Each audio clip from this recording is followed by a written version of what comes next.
अच्छा, ये sir drawing and illustration में डिफरेंस क्या है? कोई स्पेसिफिक डिफरेंस नहीं है, एक ही चीज़ के दो नाम हैं। ठीक है।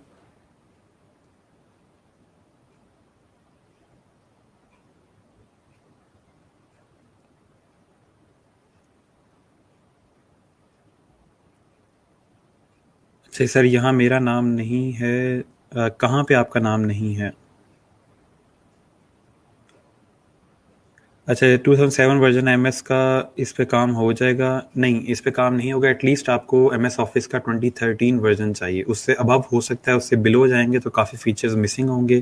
तो जब मैं काम करवाऊँगा फिर आप कहेंगे कि ये नहीं हो रहा या वो नहीं हो रहा। ठीक है, मेरे पास ये ऑप्शन नहीं है, वो ऑप्शन नहीं है। तो एटलीस्ट 2013 वर्जन आपके पास हो। अच्छा, मेरे पास एडोब इलस्ट्रेटर डाउनलोड नहीं हुआ, मैंने आपको साइट बता दी है।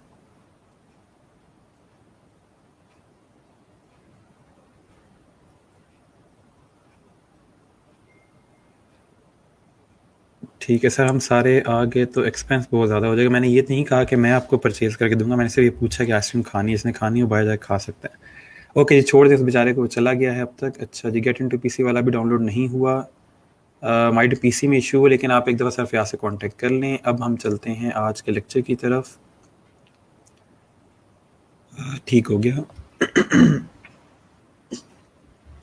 एआई पे हम ऑटो कैड का काम भी कर सकते हैं? नहीं, ऑटो कैड डिफरेंट चीज़ है, एआई डिफरेंट चीज़ है। ये इलस्ट्रेशन वगैरह के लिए यूज़ होता है। जो आप टेक्निकल ड्राइंग्स की बात करें वो दुनिया बिल्कुल अलग है, उसके लिए सॉफ्टवेयर अलग यूज़ होते हैं।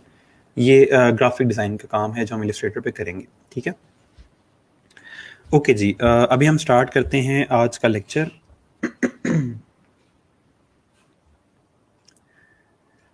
उसमें हम लोगों ने आज जो काम करना है, मैंने यहाँ पे कुछ चीज़ें लिस्ट डाउन की हुई ताकि हम उसके साथ मैच कर सकें कि क्या कुछ हमने कंप्लीट कर लिया और क्या कुछ रहता है। ये जी कुछ टूल्स हैं और कुछ चीज़ें हैं इलस्ट्रेटर की जो हम कवर करेंगे। ठीक है, आप चाहें तो इसका स्क्रीनशॉट ले लेंगे, लेकिन ये जस्ट मैंने यहाँ पे लिस्ट के साथ एक तरह से अरेंज किया हुआ ताकि हम उसके साथ कंपेयर करते हैं कि हमने क्या कुछ कर लिया और क्या कुछ अभी करना है। ठीक है, तो बिल्कुल ज़ीरो से शुरू करेंगे और ये सारे जो टूल्स वगैरह हैं उनको कवर करेंगे। सिर्फ ये नहीं है, ये भी हैं। ठीक है, ये मज़ीद टूल्स हैं जो हम लोग कवर करेंगे। कोशिश ये है कि कमिंग जो लेक्चर्स आ रहे हैं, आज का लेक्चर और नेक्स्ट वीक के जो लेक्चर्स हैं, उसमें ये सारी चीज़ें कवर हो जाएं और इन्हीं चीज़ों को यूज़ करते हुए हम कुछ क्रिएट भी करें साथ साथ। ठीक है, तो सिर्फ हमने टूल नहीं सीखने, हमने टूल से कुछ बनाना भी है साथ में, ताकि ओवरऑल हमारा कुछ जो स्किल है वो भी कवर हो जाए और ये टूल्स हैं ये भी कवर हो जाए। ठीक है, तो माइट भी सीक्वेंस हमारी थोड़ी चेंज हो इन टूल्स को देखने की। पहले वाले ये टूल्स थे, ठीक है, और दूसरे ये, यानी कि 2 स्लाइड्स हैं सिर्फ, इसके ऊपर मैंने लिस्ट डाउन किया हुआ सारों को। तो मेरी जो कोशिश है वो ये है कि हम लोग सारे ही टूल्स को कवर कर लें, लेकिन सीक्वेंस थोड़ा चेंज हो सकता है, आगे पीछे हो सकता है, सीक्वेंस सेम ये नहीं रहेगा। ठीक हो गया, ओके। सो स्टार्ट करते हैं। इसकी आप चाहे स्क्रीनशॉट ले लें या वैसे ही साथ साथ मैं आपको दिखाता भी रहूँगा, कोई इतना ऐसा इशू नहीं है। मुझे ज़रा सेटिंग करने दें अपनी ताकि हम इसको स्टार्ट करें।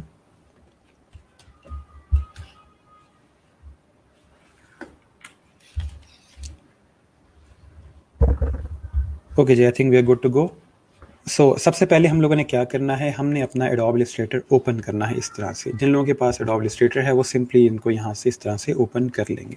ठीक हो गया। अच्छा, कमेंट्स मेरे ख्याल में सारे क्लियर हैं अभी तक, आगे चलते हैं। अच्छा, होगा कुछ इस तरह से कि आप लोगों के पास माइट भी थोड़ा पुराना वर्जन हो। मैं इस टाइम 2019 यूज़ कर रहा हूँ क्योंकि मैं डेली बेस पे इलस्ट्रेटर यूज़ करना होता है, तो मैं कोशिश करता हूँ कि अपडेटेड वर्जन मेरे पास हो। ठीक है, 2020 मैंने अभी तक ट्राई नहीं किया, कोई ज़्यादा फ़र्क नहीं है दोनों में, इसलिए 2019 ही यूज़ कर रहा हूँ। ठीक है, अच्छा, अब इसके अंदर आप जब इसको ओपन करोगे तो माइट भी आपका स्क्रीन डिफरेंट आ रही हो डिपेंडिंग ऑन योर वर्जन, कि आप कौन सा वर्जन यूज़ कर रहे हो, लेकिन ऑप्शन सारी सेम होंगी।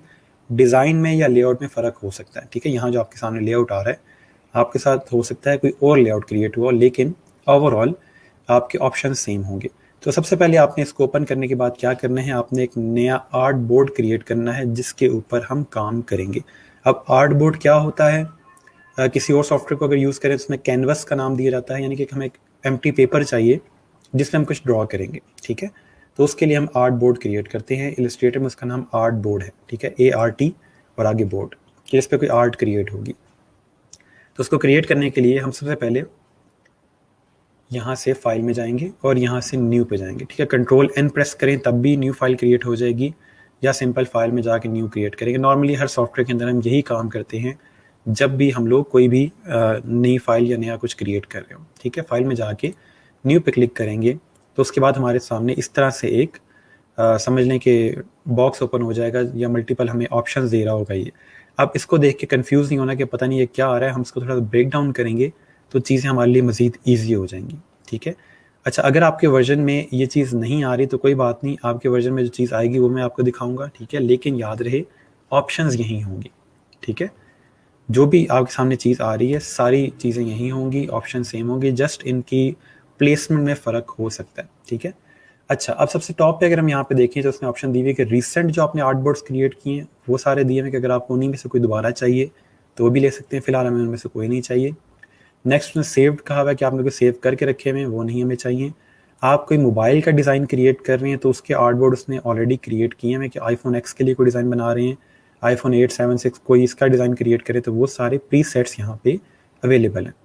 उसके बाद वेबसाइट क्रिएट करें तो उसका उसने ऑलरेडी साइज़ क्रिएट करके दिया हुआ है। प्रिंट का कोई काम कर रहे हैं A4 पे लेटर साइज़ पे, जो हमने कल डिस्कस भी किए थे A4 लेटर साइज़ वगैरह, तो यहाँ पे हमारे पास साइज़ ऑलरेडी अवेलेबल है। उसके बाद फिल्म का कोई काम कर रहे हैं, आपको 4K में या 8K में चीज़ चाहिए या आर्ट या इलस्ट्रेशन कोई क्रिएट करें तो उसके भी ऑलरेडी मौजूद हैं साइजेस यहाँ पे। ठीक है, तो हम लोग इनमें से कोई साइज़ नहीं ले रहे, माइट भी पुराने वर्जन में आपके पास ये सहूलत मौजूद ना हो, तो उसके लिए हम क्या करेंगे कि मैं यहाँ से मोर सेटिंग्स पे क्लिक कर रहा हूँ ताकि मेरे पास वो बॉक्स आए जो तमाम वर्जन्स में नज़र आता है। ठीक है, तो मोर सेटिंग्स पे क्लिक करूँगा तो ये चीज़ आपके पास हर वर्जन में 2013 टू 2020 ये चीज़ आपके पास नज़र आती है। ठीक है, अच्छा अब ये चीज़ जिन लोगों को फाइल में जाके न्यूज़ पे जाएंगे 2015 वाले, उनके पास इस तरह से आपके सामने ऑप्शंस आएंगे। तो सबसे पहली जो चीज़ है, आपने अपना नाम क्या रखना है फाइल का, वो आप कुछ भी नाम रख दें, फर्स्ट डिज़ाइन कर दें बेशक इसको। ठीक है, उसके बाद आप कहते हैं प्रोफाइल कौन सी, यानी कि आपने किस चीज़ में काम करना है या आप किस काम के लिए क्रिएट कर रहे हैं। आप वेब के लिए कर रहे हैं, प्रिंट के लिए कर रहे हैं, मोबाइल के लिए कर रहे हैं। प्रिंट में, वेब में, मोबाइल में इनमें फ़र्क क्या है, इनमें आर्ट बोर्ड के साइज़ का फ़र्क है। ठीक है, कि आप जो भी यहाँ से प्रोफाइल सेलेक्ट करेंगे आपके आर्ट बोर्ड के साइज़ उसी हिसाब से आ जाएंगे।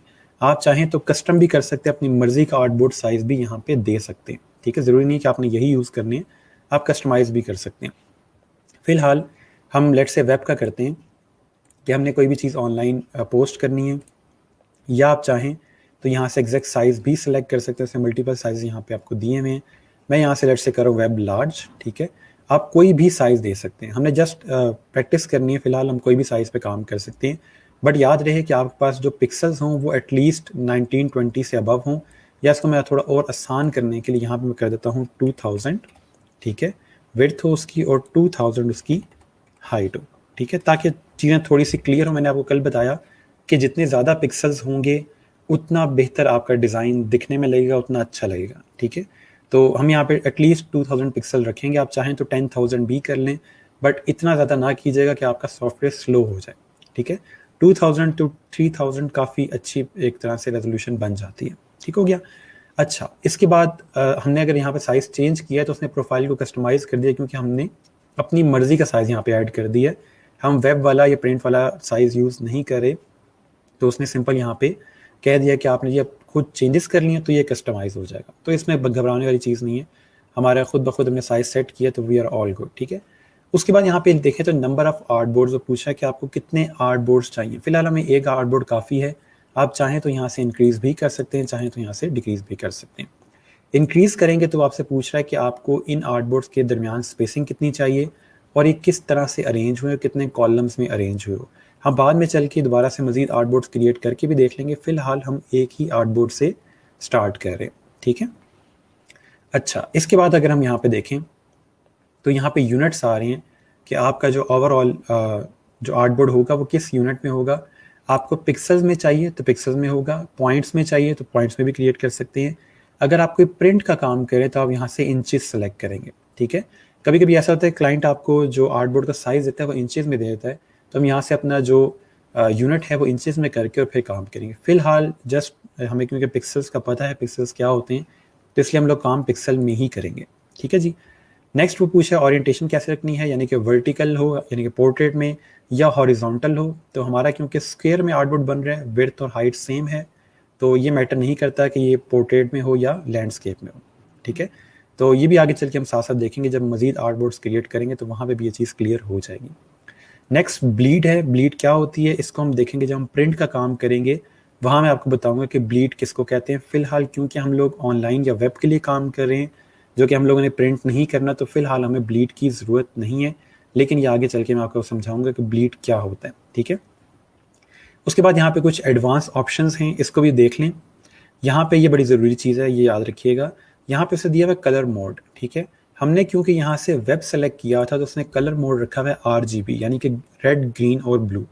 RGB यूज़ होता है आपकी स्क्रीन के लिए, कोई भी स्क्रीन हो सकती है, वो LCD हो सकती है, लैपटॉप की स्क्रीन हो सकती है, मोबाइल हो सकता है, कोई भी स्क्रीन, उसके लिए आप जब भी डिज़ाइन क्रिएट करोगे तो वो RGB में करेंगे, ठीक है। उसके बाद अगर आप प्रिंट में काम करते हैं, कोई चीज़ आपकी है जो प्रिंटर से गुजरेगी और वो प्रिंट होगी, तो उसके लिए हम लोग अपना जो कलर मोड है वो चेंज कर लेते हैं और वो CMYK रखते हैं, जो कि आपके पास प्रिंटर्स के लिए यूज़ होता है। आपके पास स्क्रीन पे माइट भी डिज़ाइन डिफरेंट नज़र आ रहा है, लेकिन जब उसको प्रिंट करोगे और वो RGB में हुआ तो उसके कलर ख़राब हो सकते हैं, कलर डिफरेंट आ सकते हैं। इसलिए जब हमें पता हो कि हमने एक चीज़ को प्रिंट करना है, हमने इसको ऑनलाइन यूज़ नहीं करना, तो हम उसको CMYK में क्रिएट करेंगे। यहाँ से कलर मोड आप CMYK कर लोगे, ताकि आपका ओवरऑल जो डिज़ाइन हो, जब उसको प्रिंट करें तो उसका कलर सेम वही आए जो आपकी स्क्रीन पे नज़र आ रहा है, ठीक है। फिलहाल क्योंकि हम लोग ऑनलाइन काम करेंगे, स्क्रीन के लिए डिज़ाइन कर रहे हैं, तो वापस मैं इसको RGB में स्विच कर रहा हूँ, ठीक है। नेक्स्ट आपसे पूछा है कि रास्टर इफेक्ट आपको कौन सा चाहिए, आप इसको प्रिंट करोगे, कहाँ यूज़ करोगे। तो अगर सिर्फ स्क्रीन के लिए चाहिए तो 72 पिक्सल पर इंच काफ़ी है, यानी कि PPI का मतलब होता है पिक्सल्स पर इंच, कि 1 इंच के अंदर कितने पिक्सल्स को फिट किया जाए, ठीक है। अगर हम 300 पिक्सल्स पर इंच पे जाते हैं तो 1 इंच के अंदर अगर 300 पिक्सल्स होंगे तो आपका जो ओवरऑल डिज़ाइन होगा बहुत ज़्यादा स्ट्रॉन्ग और बहुत ज़्यादा क्रिस्प फील देगा, शार्प फील देगा, अच्छी फील देगा। लेकिन हमें क्योंकि स्क्रीन पे चाहिए तो इतने ज़्यादा पिक्सल्स हमें नहीं चाहिए। नॉर्मली हम स्क्रीन या मीडियम रख लेते हैं, जिससे आपका किसी हद तक काम चल जाता है, ठीक है।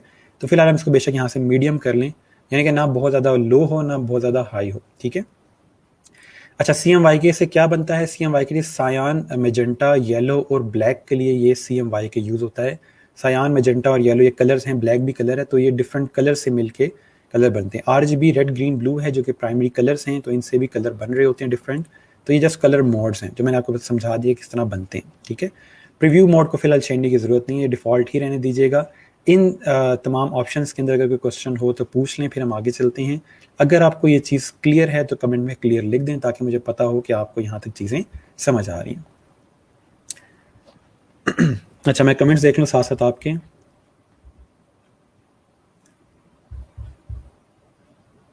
अच्छा, ठीक हो गया।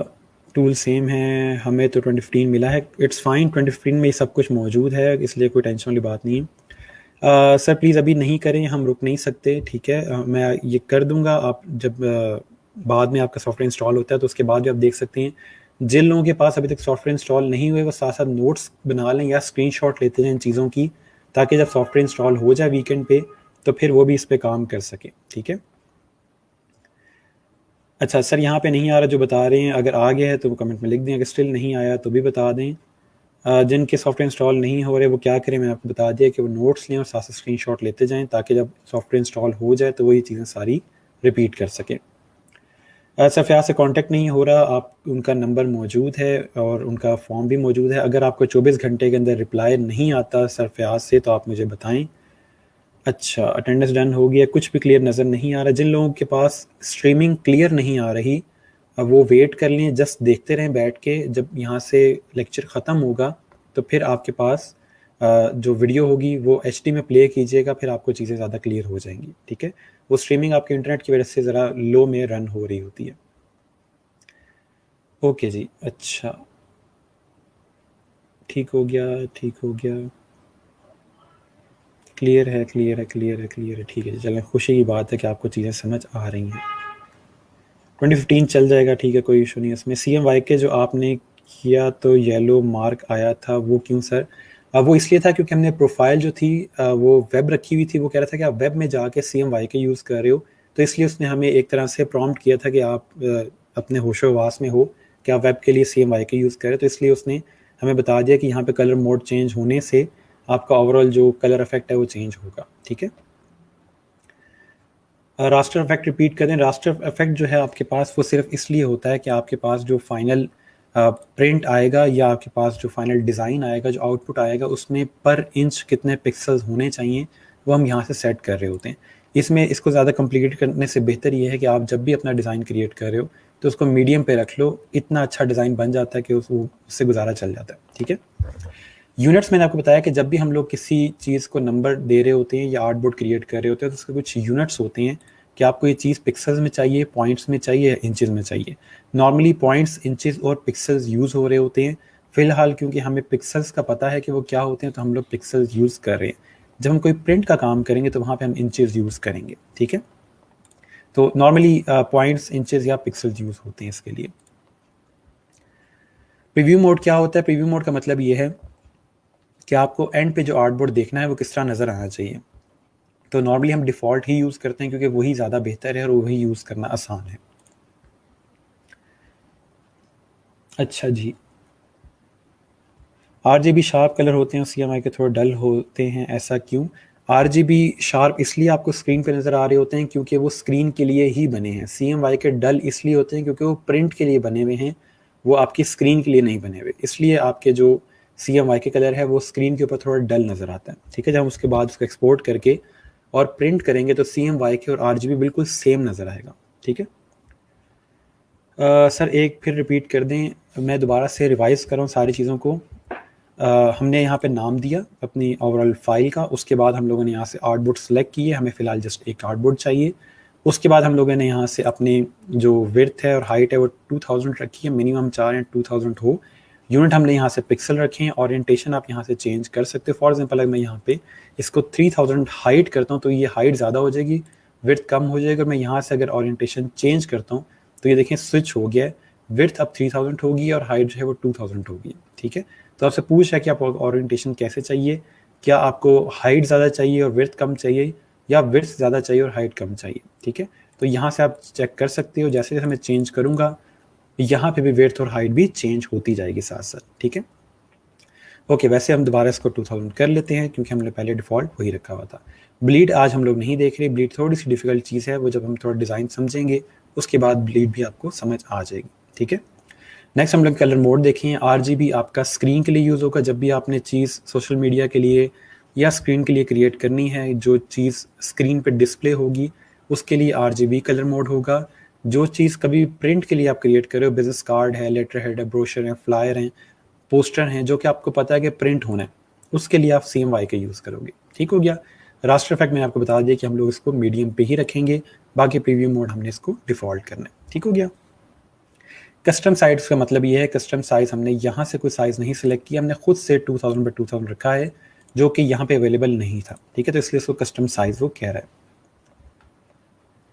सर वेक्टर इमेज के लिए पॉइंट्स यूज़ करेंगे? जी बिल्कुल, जब हमें कोई चीज़ वेक्टर में चाहिए, जो आगे हमने क्लाइंट को वेक्टर में ही देनी है, तो फिर हम पॉइंट्स यूज़ करेंगे।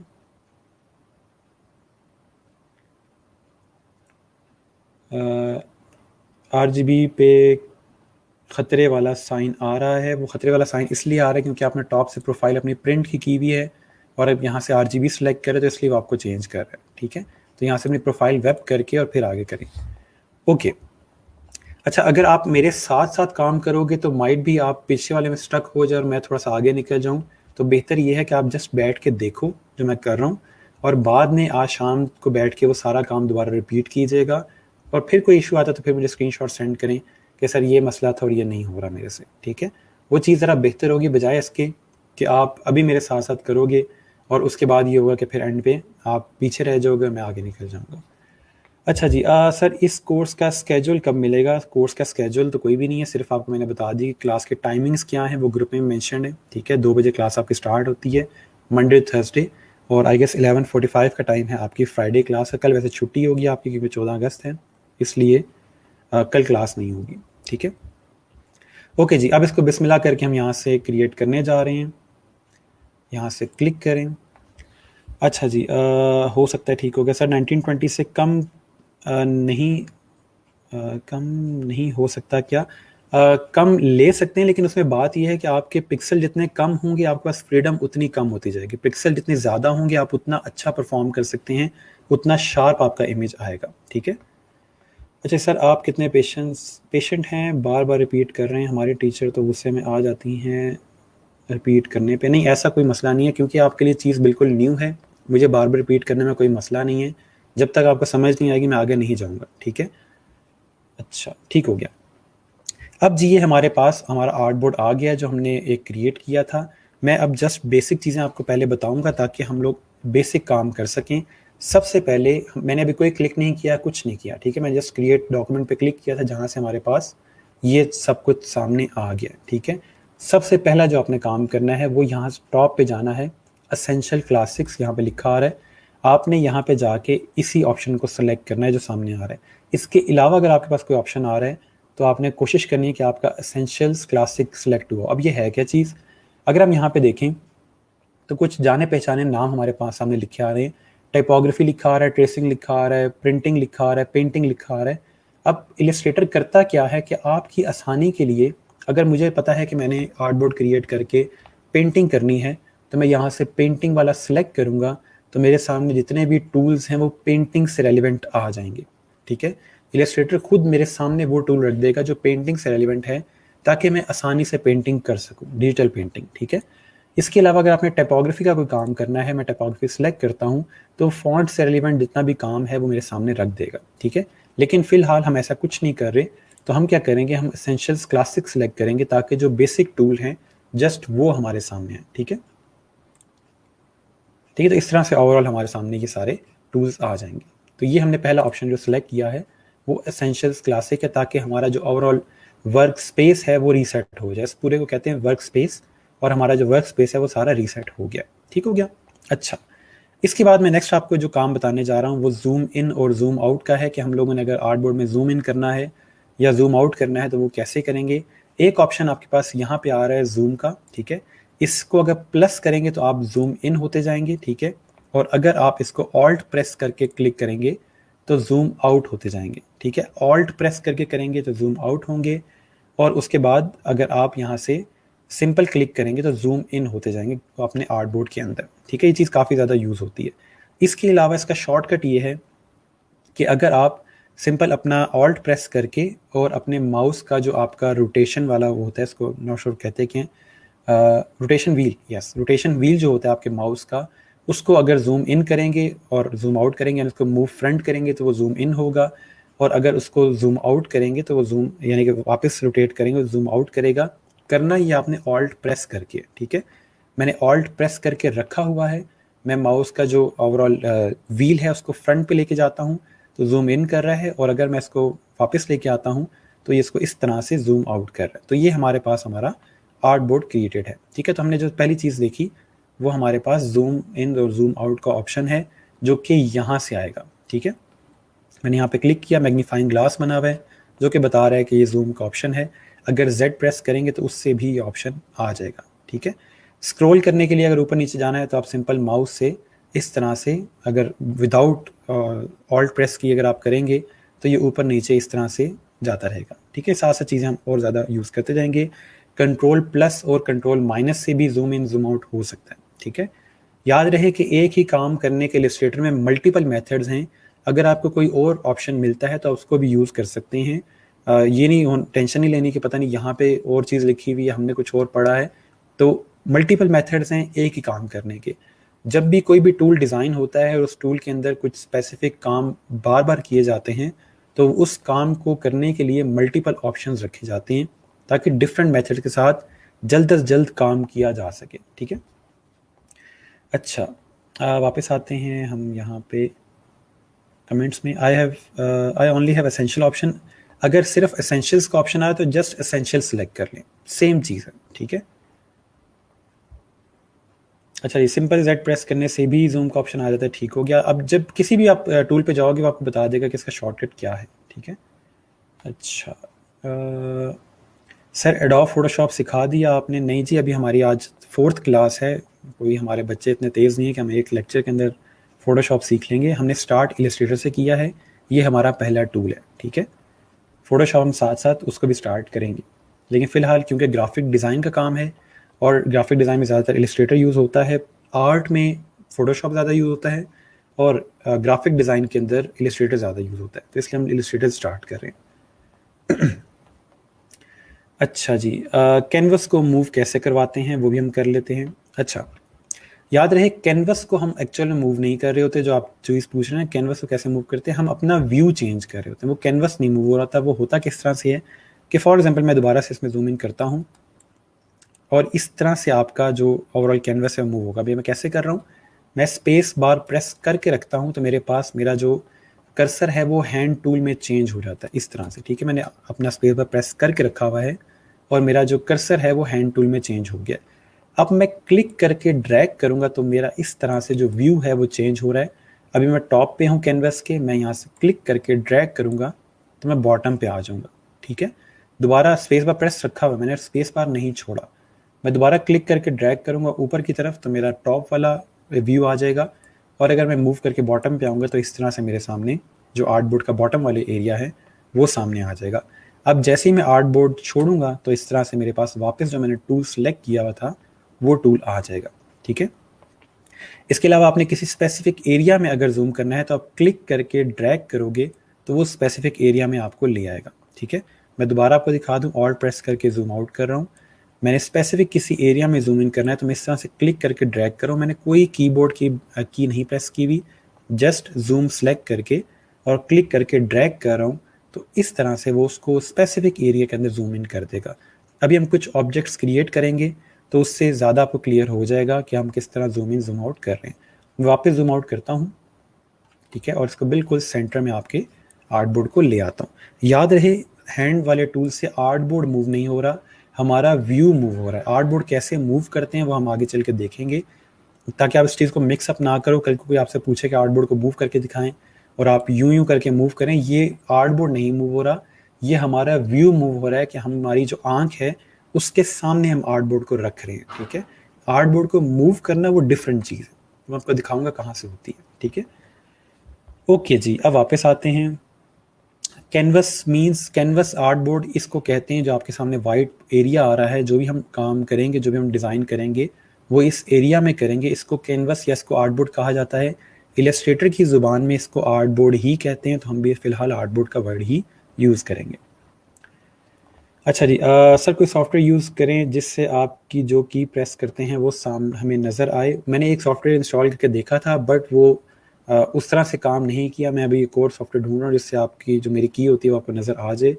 कोशिश करूँगा इंशाल्लाह इसी बैच में हमारे पास वो सॉफ्टवेयर हो जाए, ठीक है। ओके सर, डिफ़ॉल्ट व्यू की शॉर्ट की, डिफ़ॉल्ट व्यू किस तरह का डिफ़ॉल्ट व्यू आप चाह रहे हैं? ये हमारे पास सामने जो चीज़ें नज़र आ रही हैं डिफ़ॉल्ट व्यू ही है। अच्छा जी, what is zoom in percentage in this version?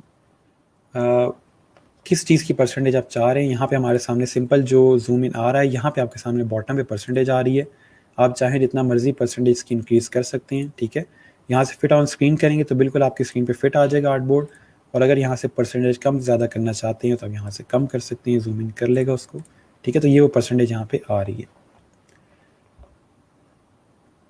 ठीक हो गया, ठीक हो गया सर, मैं आपको सॉफ्टवेयर सेंड कर दूंगा। चलें, थैंक यू सो मच, आप मुझे सॉफ्टवेयर सेंड कर दो या नाम सेंड कर दो, मैं उसको स्टार्ट कर दूंगा, ऐड कर दूंगा इसके साथ, ताकि आप लोगों को कीज़ नज़र आ जाए जो मैं यूज़ कर रहा हूँ। ओके जी, अच्छा, अब इसके बाद हमने क्या करना है, हम लोगों ने यहाँ से टूल्स देखने हैं कि कौन सा टूल क्या करता है और किस टूल को हम यूज़ करेंगे। ओवरऑल आपके पास मल्टीपल टूल्स यहाँ पे मौजूद है। सबसे पहले जो हम टूल देखने जा रहे हैं वो रेक्टेंगल टूल है, ठीक है। यहाँ पे रेक्टेंगल टूल पे क्लिक करूँगा तो मेरे पास कर्सर चेंज हो जाएगा, ठीक है। यहाँ पे आपके टूल्स आ रहे हैं और यहाँ पे उन टूल्स की प्रॉपर्टीज़ आ रही हैं या ऑप्शंस आ रही हैं कि आप उन टूल्स के ऊपर क्या चीज़ें अप्लाई करना चाह रहे हैं।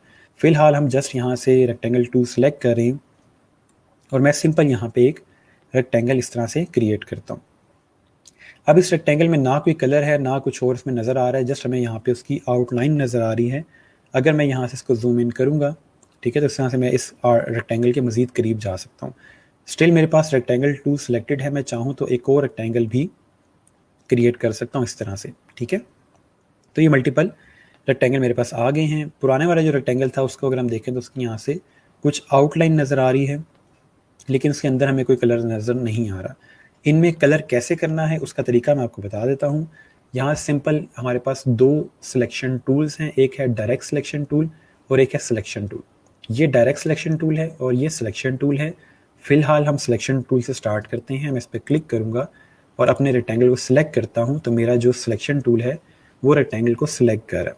सिंपल सी बात है, उसके नाम से पता चल रहा है कि ये सिलेक्ट करने के लिए यूज़ होता है। ठीक है, अब मैं इस पर कलर करना है तो टॉप पे मेरे पास ऑप्शन आ रहा है यहाँ पे कलर करने का। अभी क्योंकि वाइट कलर है तो यहाँ पे वाइट कलर नज़र आ रहा है। मैं इस पर क्लिक करूँगा तो यहाँ मल्टीपल कलर के ऑप्शन नज़र आ रहे हैं मुझे। मैं यहाँ से थोड़ा सा वाइब्रेंट कलर इसमें कर दूँ ताकि आपके पास विजिबल हो कलर। ठीक है, मैंने यहाँ से इसमें ब्लू कलर कर दिया है, तो इस तरह से आपके शेप के अंदर या आपके रेक्टेंगल में कलर आ जाएगा। ठीक है, इसको सिलेक्ट करते हैं और सेम उसी तरह से इसमें भी कोई कलर कर देते हैं। लेट्स से ये वाला कलर करते हैं, तो ये आपके इस रेक्टेंगल के अंदर भी कलर आ जाएगा। ठीक है, उसके बाद अगर हम देखें तो यहाँ पे एक और कलर दिया हुआ है। इस अगर कलर को सिलेक्ट करें हम, ये कलर मैंने सेलेक्ट किया लेकिन इसमें कोई चेंज नज़र नहीं आ रहा मुझे। यहाँ पे कोई चेंज हुआ नहीं है। क्यों नहीं हुआ? क्योंकि ये आपके आउटलाइन का कलर है और आउटलाइन हमारी बहुत कम है, जिसकी वजह से हमें कलर नज़र नहीं आ रहा।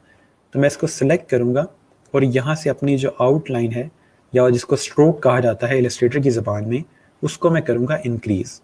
मैं इंक्रीज़ करता जा रहा हूँ और यहाँ से इस तरह से मेरा जो स्ट्रोक है वो ज़्यादा होता जा रहा है। ठीक है, अब की बार मेरा स्ट्रोक क्लियर है, आउटलाइन क्लियर है। अब मैं अगर यहाँ से कलर चेंज करूँगा इसका, तो वो कलर मुझे यहाँ पे विजिबल होगा इस तरह से। ठीक है, ये आपका स्ट्रोक है बाहर वाली साइड पे और अंदर वाली साइड पे फिल आता है। ये कीवर्ड्स आपने याद रखने हैं। ठीक है, सिंपल यहाँ से सिलेक्ट करेंगे। अब वही चीज़ हम इस पे अप्लाई करते हैं। ठीक है, अब देखिए मैं आर्टबोर्ड इस तरह से मूव कर रहा हूँ, यानी कि मैं अपना व्यू मूव कर रहा हूँ साथ साथ स्पेस बार प्रेस करके, ताकि मैंने इस शेप पे जाना है तो मैं इस तरह से इस शेप पे आ जाऊँ, मैंने इस शेप पे आना है तो मैं इस शेप पे आ जाऊँ ईजिली। ठीक है, अब कलर चेंज करना है मैंने अपने रेक्टेंगल के अंदर, सिंपल यहाँ पे क्लिक करूँगा। याद रहे सिलेक्ट होगा ऑब्जेक्ट तभी कलर होगा, अगर वैसे आप यहाँ से कलर करते रहोगे तो कोई कलर इसमें अप्लाई नहीं होगा। ठीक है, इस पर क्लिक करें फिर सिलेक्ट करेंगे तो कलर होगा। यहाँ से मैं कलर चेंज करता हूँ तो इस तरह से मेरे सामने कलर ऐड होते जाएंगे, जो भी मेरी यहाँ पे शेप है उसमें कलर आ जाएगा। ठीक है, अच्छा रेक्टेंगल को सिलेक्ट कहाँ से करना है? सिलेक्शन टूल से। हमने यहाँ पे सिलेक्शन टूल देखा है, उससे सिंपल आपका सिलेक्शन टूल यहाँ से सिलेक्ट हो जाएगा। ठीक है, अच्छा अभी तक सब सिंपल पेंट जैसे जी बिल्कुल, जिन लोगों ने पेंट यूज़ किया है उनको थोड़ा सा आइडिया होगा। ऑलमोस्ट हमारे पास अभी तक उसी तरह से चीज़ें आ रही हैं। हम सिंपल रेक्टेंगल सेलेक्ट कर रहे हैं और ओवरऑल सिलेक्शन टूल से इसमें कलरिंग कर रहे हैं। ठीक है, इसका भी उसी तरह से हम स्ट्रोक ज़्यादा करते हैं। यहाँ से मैं क्लिक करके स्ट्रोक ज़्यादा कर रहा हूँ तो फिलहाल ब्लैक कलर है वो ब्लैक स्ट्रोक रहेगा। एक दफ़ा रिपीट कर लें, यहाँ से कलर चेंज करेंगे तो ये आपके पास स्ट्रोक का कलर चेंज होता जाएगा, जो भी कलर आप यहाँ से रखना चाहें। ठीक है, एक तरीका इसमें कलर करने का ये है।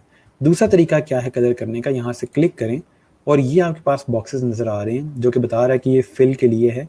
आप इस पर डबल क्लिक करोगे तो इस तरह से एक बॉक्स ओपन हो जाएगा जो बहुत डिटेल में आपको कलर्स बता रहा है। ठीक है, यहाँ पे कलर के कोड्स हैं, कलर कोड क्या होते हैं उसको भी हम देखेंगे आगे चल के। फिलहाल हम चीज़ों को बिल्कुल बेसिक से सिंपल से लेके चलेंगे। ठीक है, इसको मैं कैंसिल करता हूँ, दोबारा आते हैं इसके ऊपर। लेट्स से मैं इस रेक्टेंगल के अंदर कोई कलर करना चाहता हूँ लेकिन वो कलर यहाँ पे मौजूद नहीं है। ठीक है, यहाँ पे जो कलर सिलेक्शन की ऑप्शंस आ रही हैं यहाँ पे वो कलर मौजूद नहीं है जो कलर मुझे चाहिए। तो उसके लिए हम क्या करेंगे, हम यहाँ पे आएंगे, डबल क्लिक करेंगे इस पर और यहाँ से वो कलर खुद से क्रिएट भी कर सकते हैं। चाहें तो आप इसको यहाँ से मूव करके इस तरह से कलर क्रिएट कर सकते हैं। यहाँ वो हमें दो बॉक्सेस बता रहा है कि आपके पास पहले जो कलर है वो ये है और अब जो आपने कलर क्रिएट किया है वो ये है। ठीक है, तो आप जो भी कलर चाहें यहाँ से इस तरह से इन टॉगल्स को मूव करके क्रिएट कर सकते हैं। इसके अलावा आप कलर कोड भी यहाँ ऐड कर सकते हैं। अब इसको आगे चल के मैं बताऊँगा कि कलर कोड के थ्रू हम कैसे कलर्स क्रिएट करेंगे। ठीक है, और यहाँ से हम इसको ओके कर देंगे तो वो कलर इसमें फिल हो जाएगा। हमने क्या किया, डबल क्लिक किया, यहाँ से अपनी मर्ज़ी का कलर सेलेक्ट किया, ओके किया और वो कलर हमारी इस शेप के अंदर सेलेक्ट हो गया। ठीक है, वापस मैं आपके कमेंट्स पे आता हूँ। ओके जी, अच्छा सर जूम इन और जूम आउट से हमारा सिलेक्टेड साइज तो डैमेज नहीं होगा? नहीं, साइज को कुछ नहीं करेगा। जूम इन जूम आउट सिर्फ आपके आर्टबोर्ड को इन और आउट मूव करेगा।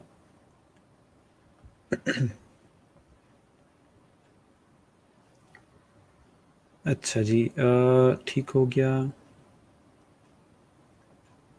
सिलेक्शन टूल का शॉर्टकट वी है। ठीक है, स्ट्रोक कहाँ से सिलेक्ट कैसे करते हैं? स्ट्रोक मैंने आपको बता दिया कि यहाँ से क्लिक करके, ठीक है, हमने जस्ट रेक्टेंगल को सिलेक्ट करना है और ये स्ट्रोक का ऑप्शन आ रहा है, यहाँ से कम ज़्यादा करेंगे स्ट्रोक को।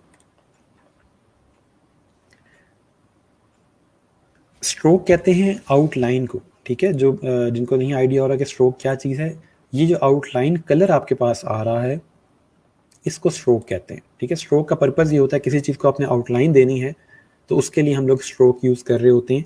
अब हमने इस रेक्टेंगल को अगर आउटलाइन देनी है तो हमने उसके लिए स्ट्रोक यूज़ किया हुआ है, सिंपल। ठीक है, तो अब अगर आप चाहते, फॉर एग्जांपल हम चाहते हैं कि हमारे पास जो टूल है या हमारे पास जो रेक्टेंगल है उसको हम लोगों ने जो स्ट्रोक का कलर है वो अंदर इसके फिल करना है, जो फिल का कलर है उसको बाहर यूज़ करना है। तो यहीं पे हमारे सामने एक ऑप्शन आ रहा है स्वैप का, इस पर मैं क्लिक करूँगा तो जो बाहर कलर था वो अंदर आ गया, जो अंदर कलर था वो बाहर चला गया। एक छोटी सी चीज़ यानी कि कभी कभी यूज़ करनी पड़ सकती है, तो उसके लिए आप स्वैप भी कर सकते हैं।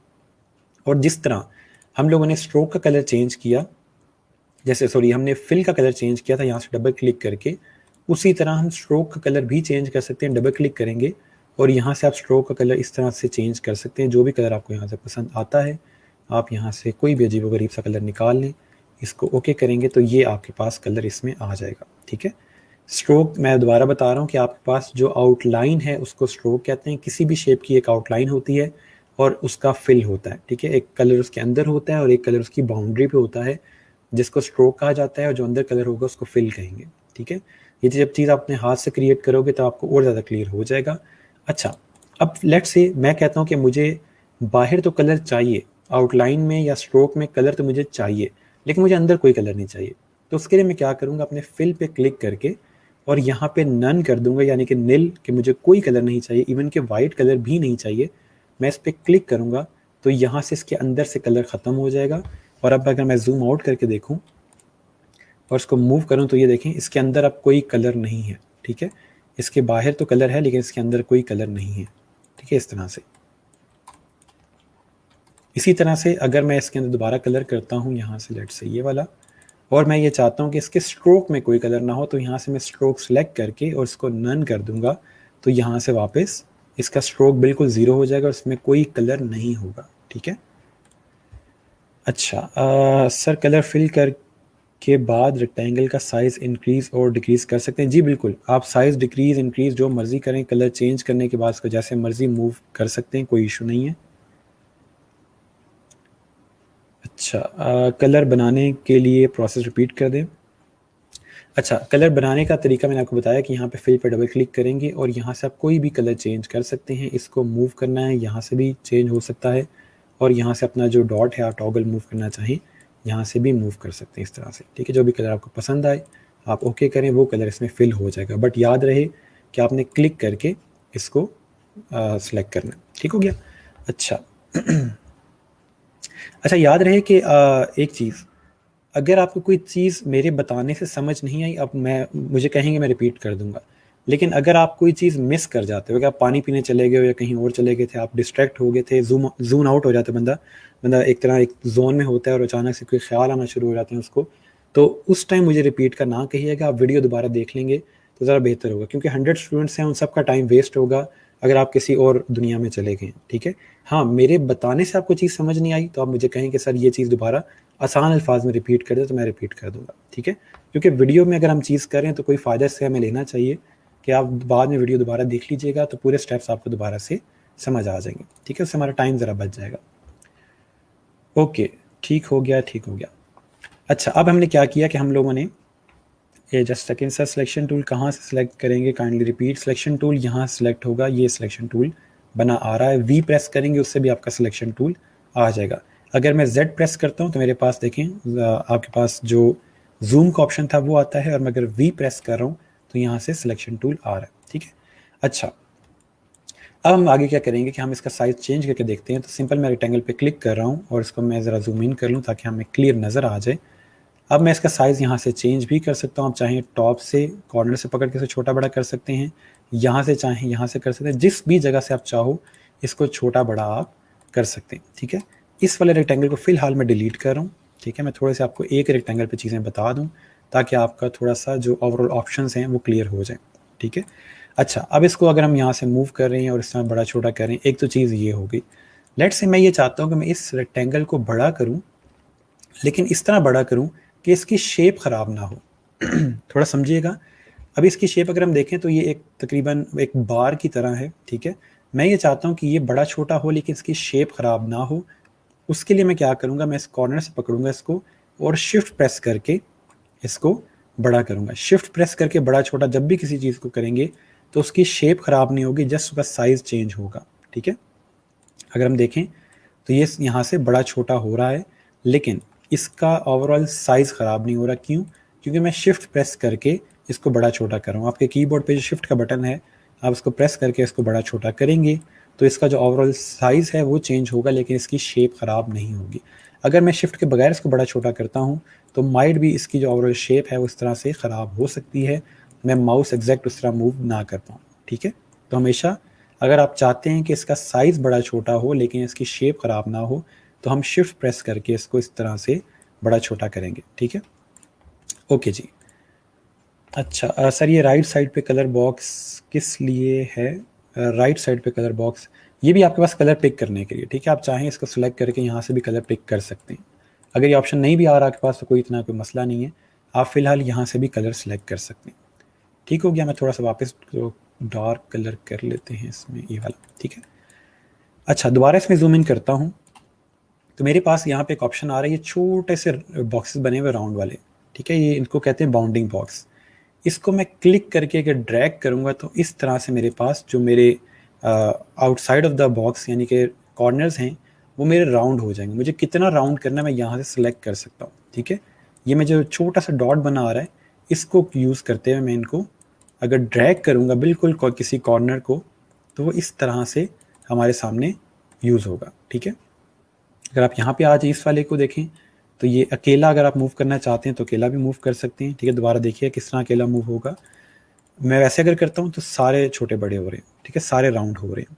लेकिन अगर हम यहाँ से देखें, अगर एक को करना चाहते हैं तो दोबारा उस पर क्लिक करेंगे और अब अगर हम इसको मूव करेंगे तो ये इस तरह से जस्ट एक जो है वो राउंड होगा, बाकी सारे राउंड नहीं होंगे। ठीक है, मैं यहाँ से थोड़ा सा लाइट कलर करता हूँ ताकि आपको बॉक्स और क्लियर नज़र आए। लेट्स से हम इसको करते हैं, अभी आपको ये नज़र आ रहा होगा। वापस जूम इन करते हैं कि देखें ये छोटे छोटे राउंड यहाँ पे बने आ रहे हैं। इनको अगर मैं यहाँ से ड्रैग करूँगा तो ये दोनों बड़े छोटे हो रहे हैं या दोनों राउंड हो रहे हैं। लेकिन अगर जस्ट मैं एक को करना चाहता हूँ तो उस अकेले पे क्लिक करूँगा और ये यहाँ से इस तरह से जस्ट एक का कॉर्नर बनेगा और बाकी सारे उसी तरह से राउंड रहेंगे। ठीक है, ये अपने हाथ से ट्राई करेंगे तो चीज़ थोड़ी और क्लियर हो जाएगी। तो ये नॉर्मली यूज़ होता है कि आपने अगर कोई राउंड शेप क्रिएट करनी है किसी रेक्टेंगल से तो वहाँ पे आपके सामने ये चीज़ आती है और आप वहाँ पे इसको यूज़ कर सकते हैं। ठीक हो गया, नॉर्मली सिलेक्शन टूल इसी काम के लिए यूज़ होता है कि आपने किसी चीज़ को बड़ा छोटा करना है, मूव करना है, राउंड करना है तो वहाँ पे हम लोग सिलेक्शन टूल यूज़ करते हैं। इसके अलावा सिलेक्शन टूल का पर्पज़ ये है कि आपने किसी चीज़ को रोटेट करना है तो उसके लिए भी आप इसको यूज़ करते हैं। मैं फॉर एग्जांपल इसका कलर थोड़ा दोबारा से डार्क करूँ ताकि आपको चीज़ नज़र आए। अब की बार अगर इसको मैं रोटेट करना चाहता हूँ तो मैं इसके बिल्कुल यहाँ कॉर्नर पे आऊँगा, मैं क्लिक नहीं कर रहा। ठीक है, मैं जस्ट माउस को यहाँ पे लेके आया हूँ तो ये देखिए मेरे पास कर्सर चेंज हो रहा है और मुझे बता रहा है कि आप इसको रोटेट भी कर सकते हैं। ठीक है, ये देखें मैं क्लिक नहीं कर रहा, कोई की प्रेस नहीं कर रहा, जस्ट इसके कॉर्नर पे आ रहा हूँ और ये खुद ब खुद यहाँ पे देखें एक मेरे पास रोटेशन का ऑप्शन मुझे बता रहा है। अगर यहाँ पे इसके ऊपर ले आएंगे तो फिर वो सारी बात इसको छोटा बड़ा करने की ऑप्शन दे देगा।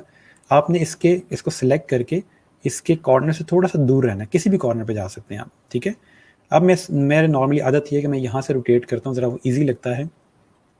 सिंपल इसको मैं यहाँ से अगर यूँ क्लिक करके ड्रैग करूँगा तो वो इसको इस तरह से रोटेट करना शुरू कर देगा। आप किसी भी एंगल पे इसको रोटेट कर सकते हैं। ठीक है, ये यहाँ पे इस तरह से इसको रोटेट कर रहा है। अगर आपसे गलती से रोटेट हो जाती है कोई चीज़ या गलती से कोई काम हो जाता है तो आप कंट्रोल Z प्रेस करके अनडू कर सकते हैं उस चीज़ को। ठीक है, वापस अगर आपने जाना है, याद रहे हमने ये वर्ड में भी यूज़ किया हुआ है, पावर पॉइंट में यूज़ करते हैं, तो वहाँ पे हम क्या करते हैं कि अनडू करने के लिए कंट्रोल Z प्रेस करते हैं, यानी कि हम एक स्टेप पीछे चले जाएं तो वो चीज़ यहाँ पे भी मौजूद है। आपसे अगर गलती से कोई चीज़ इतनी फॉर एग्जांपल रोटेट हो गई है और आपको समझ नहीं आ रहा कि वापस कैसे जाऊँ तो कंट्रोल Z प्रेस करेंगे तो आप चीज़ अनडू कर सकते हैं। ठीक है, रीडू करने के लिए यहाँ पे ऑप्शन थोड़ा डिफरेंट है कि आप कंट्रोल शिफ्ट Z प्रेस करेंगे तो फिर वो रीडू करेगा। जैसे फॉर एग्जांपल मैं एक अनडू किया, वापस गए, कंट्रोल शिफ्ट Z प्रेस करूँगा तो वापस आगे आ जाएगा वो। ठीक है, स्टेप्स आगे पीछे करने का बहुत इजी मेथड है। कंट्रोल Z पीछे जाना है, कंट्रोल शिफ्ट Z आगे जाना है तो उसके लिए ये ऑप्शन होगा। ठीक है, अच्छा sir kindly single corner repeat कर दें, कैसे सिलेक्ट हो गए देखिएगा। सिंगल कॉर्नर सेलेक्ट करने का मेथड ये है कि आपने उस कॉर्नर पे जाके क्लिक करना है, तो वो कॉर्नर अलग से सिलेक्ट हो जाएगा, यानी कि उसके ऊपर एक डबल डॉटेड लाइन आ जाएगी। और अब इसको अगर मैं मूव करता हूँ तो ये अकेला सिंगल डॉटेड इस तरह से सिलेक्ट हो जाएगा। ठीक है, ये देखें अब मेरे पास जो अकेला ऑप्शन है वो सिलेक्ट हो रहा है। ठीक है, बाकी जो ऑप्शंस थे वो सारे सिलेक्ट नहीं हो रहे, जो बाकी मेरे पास राउंडेड थे। अकेला इस पर क्लिक करूँगा तो ये इस तरह से अकेला सिलेक्ट होगा, बाकी सारे नहीं होंगे। ठीक है, मैं ये एक दफ़ा दोबारा आपको करके दिखा दूँ। सिंपल हमने यहाँ से रेक्टेंगल सेलेक्ट किया, ठीक है, और हमने यहाँ से सिलेक्शन टूल सेलेक्ट किया, इस पर क्लिक किया और जस्ट एक पे क्लिक करेंगे और इसको अगर मूव करेंगे तो जस्ट हमारे पास ये वाला जो है राउंड होगा, बाकी सारा राउंड नहीं होगा। ठीक है, अच्छा ठीक हो गया। एक कॉर्नर राउंड करने के कंट्रोल डॉट से ड्रैग करेंगे जी। आपको अगर कोई शॉर्टकट से करना चाह रहे हैं उससे भी कर सकते हैं। मैं चाह रहा हूँ कि जो स्क्रीन पे चीज़ नज़र आए हम उससे करें, ताकि आप लोगों को साथ में नज़र आ रहा है मैं क्या कर रहा हूँ। ठीक है, रीडू कैसे करेंगे, कंट्रोल शिफ्ट जेड से, अनडू करेंगे कंट्रोल जेड से। ठीक है, ओके जी। अच्छा, दोबारा एक शेप क्रिएट करते हैं। अब की बार मैं अगर रेक्टेंगल क्रिएट करता हूँ, यहाँ से मैं शिफ्ट प्रेस करके अगर रेक्टेंगल क्रिएट करूँगा तो वो स्क्वायर बनेगा। ठीक है, क्या हो रहा है कि हम लोग यहाँ से रेक्टेंगल सेलेक्ट करते हैं, ठीक है, और शिफ्ट प्रेस करके क्रिएट करते हैं तो उसकी विड्थ और हाइट सेम रहेगी, जिससे वो एक स्क्वायर बन जाएगा। स्क्वायर की डेफिनेशन ही यही है कि उसकी हाइट और विड्थ सेम होती है। ठीक है, अच्छा अब अगर वापस आते हैं यहाँ पे हम, तो अब हम क्या करेंगे, हमें सिलेक्शन टूल समझ आ गया कि हम लोगों ने रोटेट करना है किसी चीज़ को, तो यहाँ से हम रोटेट कर सकते हैं। अगर आप चाहें कि 45 के एंगल के ऊपर वो रोटेट हो तो आप शिफ्ट प्रेस करके रोटेट करेंगे तो वो 45 के एंगल के ऊपर रोटेट करेगा और हर दफ़ा 45 उसमें ऐड करता जाएगा। अगर आपको मैथ याद हो तो 365 का टोटल सर्कल होता है। मैं अगर एक दफ़ा रोटेट करूँगा तो वो देखें 45 लिखा आ रहा है यहाँ पे और 45 के एंगल पर उसने उसको रोटेट कर दिया। मैं शिफ्ट प्रेस करके रोटेट कर रहा हूँ। ठीक है, अगर शिफ्ट प्रेस करके करेंगे तो फिर वो 45 के एंगल के ऊपर इसको रोटेट करता जाएगा। तो ये कभी आपको यूज़ करना पड़ सकता है, तो इसलिए हम लोग 45 के एंगल पे इसको रोटेट कर सकते हैं शिफ्ट प्रेस करके। अगर शिफ्ट नहीं प्रेस करेंगे तो उसके बाद आपको सिंपल रोटेशन पे वो लेके जाएगा। ओके जी, सिलेक्शन टूल का मेन काम ये था। इसके अलावा सिलेक्शन टूल किस काम आता है, फॉर एग्जांपल आपने किसी चीज़ की कॉपी क्रिएट करनी है, कंट्रोल सी कंट्रोल वी, जो कि हमें ऑलरेडी चीज़ पता है, कॉपी करने के लिए कोई भी चीज़ यूज़ होता है। इसके अलावा एक ऑप्शन है, अगर आपने किसी चीज़ की कॉपी क्रिएट करनी है, मैं ऑल्ट प्रेस करके इसको ड्रैग करूँगा तो ये इसकी कॉपी क्रिएट कर देगा। ये दोबारा देखिएगा, मैंने चीज़ को सिलेक्ट किया, मैंने जैसे ऑल्ट प्रेस किया, ठीक है, तो यहाँ पे देखें उसने डबल कर्सर क्रिएट कर दिए। ठीक है, ये दो कर्सर मेरे पास बने आ रहे हैं। वो ये कह रहा है कि आप जब आप ड्रैग करोगे तो उसकी कॉपी क्रिएट होगी। मैं ऑल्ट छोड़ देता हूँ तो वो कर्सर दोबारा वापस आ जाता है। मैं दोबारा ऑल्ट प्रेस करता हूँ और अब की बार मैं क्लिक करके ड्रैग करूँगा तो ये कॉपी क्रिएट हो जाएगी और इस कॉपी का मैं उसी तरह से कलर चेंज करूँगा ये, और ये इंडिविजुअली उसको ट्रीट करेगा। ठीक है, ये नहीं होगा मैं इसका कलर चेंज करूँ तो इसका भी कलर चेंज होगा, वो जस्ट इस चीज़ का कलर चेंज करेगा जिसकी मैंने कॉपी यहाँ पे क्रिएट की है। ठीक है, दोबारा इन दोनों की अगर आप कॉपी क्रिएट करना चाह रहे हैं, मैं यहाँ से इन दोनों को सिलेक्ट करूँगा। ठीक है, आप ड्रैग करके इन दोनों को सिलेक्ट कर सकते हो या क्लिक करके इसको सिलेक्ट किया और शिफ्ट प्रेस करके क्लिक किया तो ये सिलेक्ट हो जाएगा। ठीक है, दोबारा देखिएगा, एक तरीका ये है कि मैं क्लिक करके ड्रैग करूँ तो ये दोनों सिलेक्ट हो रहे हैं। दूसरा तरीका ये है कि क्लिक किया, शिफ्ट प्रेस किया और इस पर क्लिक किया तो ये दोनों सिलेक्ट हो जाएंगे, और मैं ऑल्ट प्रेस करके यूँ ड्रैग करूँगा तो वो इन दोनों की कॉपीज़ क्रिएट कर देगा। ठीक है, ये बिल्कुल बेसिक चीज़ें हैं जो बहुत ज़्यादा यूज़ होंगी, तो इसलिए इनके साथ साथ प्रैक्टिस करते रहना। ठीक है, ओके, अब मैं इसको डिलीट कर रहा हूँ। अब जाते हैं दूसरे टूल पे जो कि है डायरेक्ट सिलेक्शन टूल। एक है सिलेक्शन टूल और एक है डायरेक्ट सिलेक्शन टूल। ठीक है, अच्छा सर ख़त्म कैसे करेंगे, किसको ख़त्म करना चाह रहे हैं आप मुझे बताएं, फिर हम उसको ख़त्म कर देंगे। अच्छा, वापस आते हैं यहाँ पे डायरेक्ट सिलेक्शन टूल पे, और उसके बाद यहाँ पे अगर हम क्लिक करते हैं तो ये भी तकरीबन उसी तरह से नज़र आ रहा है कि एक चीज़ को उसने सेलेक्ट कर दिया। लेकिन सिलेक्शन टूल में क्या था कि हम किसी कॉर्नर को पकड़ के ड्रैग करते थे तो उसका साइज़ छोटा बड़ा हो रहा था। ठीक है, ऐसा ही था। लेकिन यहाँ पे अगर हम करते हैं किसी कॉर्नर को पकड़ के ड्रैग करेंगे तो ये देखें इसको मूव कर रहा है, और दोबारा किसी कॉर्नर पे क्लिक करके उसको ड्रैग करेंगे तो ये देखें उसकी शेप चेंज कर रहा है। ठीक है, मैं अब इस कॉर्नर को पकड़ के जहाँ मर्जी ले जाऊँ, बाकी तीनों जो कॉर्नर्स हैं वो वहीं पे मौजूद हैं, जस्ट मेरे सामने जो ये वाला कॉर्नर है ये मूव हो रहा है, ठीक है। अब ये चीज़ हमारे लिए न्यू है, हम इसको दोबारा ट्राई करेंगे। हमने क्या किया है, हमने सिंपल यहाँ पे एक स्क्वायर सेलेक्ट किया, ठीक है, और मैं वापस आता हूँ सिलेक्शन टूल के साथ। अब मैं इसको सिलेक्ट कर रहा हूँ डायरेक्ट सिलेक्शन टूल से, ठीक है। डायरेक्ट सिलेक्शन टूल यहाँ सिलेक्ट किया, यहाँ पे क्लिक किया, ठीक है, और दोबारा से अगर यहाँ पे देखें तो उसने सारे के सारे मेरे पास पॉइंट सेलेक्ट किए हुए। लेकिन अगर एक पॉइंट पे क्लिक करके मैं इसको ड्रैग करता हूँ तो ये देखें, ठीक है, वो उसकी शेप चेंज कर रहा है, वो आपसे पूछ रहा है कि आपने इसका कॉर्नर कहाँ लेके जाना है। और सेम उसी तरह से इसके अंदर भी डॉटेड आ रहा है, डॉट नज़र आ रहा है हमें, हम इसको यूँ करके ड्रैग करेंगे तो इसको वो इस तरह से राउंड में चेंज कर देगा, ठीक है। तो ये आपकी मल्टीपल शेप्स क्रिएट करने के लिए ऑप्शन यूज़ होता है। इसको कैसे यूज़ करेंगे वो मैं अभी आपको दिखाता हूँ। आप चाहें तो दो भी सिलेक्ट कर सकते हैं। फॉर एग्जाम्पल मैं यूँ ड्रैग करता हूँ तो दो एंकर पॉइंट भी सिलेक्ट हो सकते हैं, और अब की बार देखें ये दोनों मूव हो रहे हैं, ठीक है। इस तरह से एक को मूव करना है, इस पर क्लिक करें, यूँ मूव कर सकते हैं।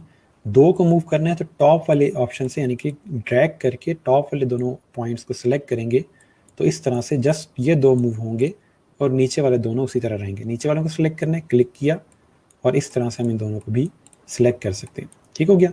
अगर आप किसी पाथ को मूव करना चाहते हैं, किसी लाइन को, तो आप अकेली लाइन भी मूव कर सकते हैं। इस लाइन को मूव करना है, ये अकेली लाइन मूव हो जाएगी, ठीक है। तो अब हमने बहुत बुरा हाल कर दिया स्क्वायर का, वापस इसको डिलीट करते हैं और एक नया स्क्वायर क्रिएट करके दोबारा से शुरू करते हैं, ठीक है। अच्छा, हम कर क्या रहे थे कि हम लोगों ने सिंपल डायरेक्ट सिलेक्शन टूल से इन पॉइंट्स को यूज़ किया। अब थोड़ा सा याद रहे इनके नाम हैं कुछ, ठीक है, हर चीज़ का इसमें प्रॉपर एक नाम है और हम कोशिश करेंगे वही नाम यूज़ करें। अभी तक हम इसको कॉर्नर कह रहे थे क्योंकि हमें स्क्वायर के कॉर्नर की समझ आती है, लेकिन एक्चुअल में इसको कहा जाता है एंकर पॉइंट। ये जो ब्लू कलर के स्क्वायर डॉट्स होते हैं इनको कहा जाता है एंकर पॉइंट, ठीक है। ये आपके सामने सारे एंकर पॉइंट्स हैं, और ये जो लाइन इन दोनों एंकर पॉइंट्स को मिला रही है इसको कहते हैं पाथ, ठीक है। तो आप चाहें तो एक पाथ को भी इस तरह मूव कर सकते हैं, आप चाहें तो एक एंकर पॉइंट को भी इस तरह से मूव कर सकते हैं, जो कि दोनों चीज़ों को आपस में मिला रहा हो वो कहते हैं एंकर पॉइंट, ठीक है। और सॉरी, जो दो एंकर पॉइंट्स को मिला रहा है उसको पाथ कहेंगे, और जो एक पाथ के एंड पे होगा उसको कहेंगे एंकर पॉइंट, ठीक है। ये वैसे भी अगर आप इस पर माउस लेके जाओगे वो आपको बता देगा कि ये एंकर पॉइंट है और ये पाथ है, ठीक है। अच्छा, मैं वापस कमेंट्स पे आता हूँ। अच्छा जी, ठीक हो गया। एक रेक्टेंगल में 2-3 स्ट्रोक कैसे बनाते हैं? नहीं, 2-3 स्ट्रोक देने की ज़रूरत नहीं, एक शेप के अंदर एक ही स्ट्रोक आता है। अगर आपने कोई वो शेप क्रिएट करनी है तो आगे चल के मैं आपको बता दूंगा कि मल्टीपल किस तरह से हम ऐड करेंगे। अच्छा sir, this type of change of shape can not be done with normal selection tool? नहीं, नॉर्मल सिलेक्शन टूल से ये काम नहीं हो सकता, इसलिए उसके लिए डायरेक्ट सिलेक्शन टूल उन्होंने क्रिएट किया है। अच्छा सर, काफ़ी नहीं हो गया आज के लिए? अभी तो हमने कुछ किया ही नहीं है, 2 शेप्स क्रिएट किए हैं उस वक्त से, ठीक है। हमारा नॉर्मली 1.5 घंटे का लेक्चर होता है, तो वो 1.5 घंटे में जाके हम देखेंगे कि हमने क्या अचीव कर लिया है और क्या रह गया, फिर सोचेंगे, ठीक है। अच्छा ठीक है, हम 15 मिनट और करते हैं और उसके बाद फिर मैं सर से कहूँगा, सर हारून से, कि वो आपको आके एक चीज़ उन्होंने ऐड करनी है वो आपको आके बता देंगे, तो वो भी हम कर लेंगे, ठीक है। हम 15 मिनट और करते हैं, क्या उसमें देखते हैं हम क्या कुछ अचीव कर सकते हैं। 15 मिनट्स और ले लेते हैं, ओके। वापस आते हैं और उसको हम डिलीट करते हैं, और अब की बार हम एक चीज़ क्रिएट करके देख लेते हैं जो कि सिर्फ सिलेक्शन टूल से क्रिएट होगी, ठीक है। अच्छा, यहाँ से हमने एक स्क्वायर क्रिएट किया, ठीक है। एक बहुत कॉमन शेप है जो क्रिएट की जाती है सिलेक्शन टूल को यूज़ करते हुए। अब मैं कर क्या रहा हूँ कि मैंने एक यहाँ पे स्क्वायर क्रिएट किया, इसी स्क्वायर की कॉपी क्रिएट करके बिल्कुल इसके नीचे मैं यहाँ पे रख देता हूँ, ठीक है। इसका मैं कलर चेंज कर देता हूँ ताकि मुझे दोनों में फ़र्क नज़र आता रहे, ठीक है। और इसकी एक और कॉपी मैं क्रिएट करता हूँ इस जगह पे। मैं वही तमाम चीज़ें यूज़ कर रहा हूँ जो हमने अभी तक पढ़ी हुई हैं, ठीक है। सर रीडू की अगेन बता दें, कंट्रोल शिफ्ट Z से करेंगे तो फिर हमारे पास रीडू हो जाएगा। अच्छा, उसके बाद यहाँ पे हमारे सामने एक और कलर चेंज कर दिया, तो ये 3 डिफरेंट मैंने स्क्वायर्स यहाँ पे क्रिएट कर दिए। अब मैं अपना डायरेक्ट सिलेक्शन टूल यूज़ करते हुए यहाँ पे इसके 2 टॉप वाले जो मेरे पास एंकर पॉइंट्स हैं उसको सिलेक्ट करके इसको यहाँ पे नीचे लेके आऊँगा, और इसके यहाँ पे साइड वाले दोनों सेलेक्ट करते हुए यहाँ लेके जाऊँगा, तो ये मेरे पास एक बॉक्स क्रिएट हो जाएगा, ठीक है। इस तरह से ईजी चीज़, हमने कोई डिफरेंट चीज़ नहीं अप्लाई की, सिंपल जो चीज़ अभी हमने पढ़ी थी उसको यूज़ करते हुए हमने एक बॉक्स क्रिएट कर लिया। ठीक है, दोबारा देख लें मैंने क्या किया है। मैंने 3 बॉक्सेस ऊपर नीचे रखे, ये सिंपल चीज़, आई होप आप ये कर सकोगे एटलीस्ट। लेकिन दूसरी चीज़ कि हमने क्या की है कि मैंने टॉप वाले इसके दोनों सेलेक्ट किए और इसको ड्रैग करके मैं ले आया तकरीबन यहाँ तक। ठीक है, जहाँ पे आपको लगे कि इसकी सरफेस ठीक हो गई है, और सेम उसी तरह से इन दोनों को सिलेक्ट किया और वापस ले आया यहाँ पे। ठीक है, और इस तरह ये पूरा एक स्क्वायर बॉक्स क्रिएट हो गया। ठीक है, आप चाहें तो इस पूरे को इस सिलेक्शन टूल से सिलेक्ट करके मूव कर सकते हैं जहाँ भी लेके जाना चाहें। चाहें तो इसकी कॉपीज़ क्रिएट कर सकते हैं इस तरह से, इन ईंटों का बेशक घर बना लें, कोई मसला नहीं है। लेकिन मेन जो चीज़ है कि हमने एक शेप क्रिएट कर ली है उसको यूज़ करते हुए। ठीक है, एक शेप और क्रिएट करके देखते हैं।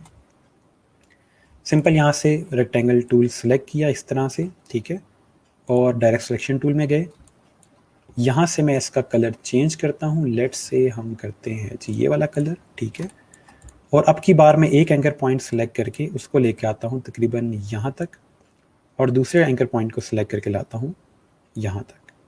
थोड़ा सा पीछे करेंगे इसको। ठीक हो गया। अब की बार एक और रेक्टेंगल क्रिएट कर रहा हूँ, इसी के ऊपर मैं वही तमाम चीज़ें यूज़ करूँगा जो हमने पढ़ी हुई हैं। ठीक है, कुछ और इसमें नहीं यूज़ कर रहा, और सिलेक्शन टूल से इसका मैं कलर चेंज कर देता हूँ इस तरह से। ठीक है, तो ये हमने एक पॉट क्रिएट कर दिया जिसके अंदर हम लोग ईजिली कोई भी फ्लावर वगैरह लगा सकते हैं। तो फ्लावर जब हम सीखेंगे तो इसमें फ्लावर भी ऐड कर देंगे। फिलहाल आप चाहें तो इसके अंदर मज़ीद डिटेलिंग वगैरह कर सकते हैं।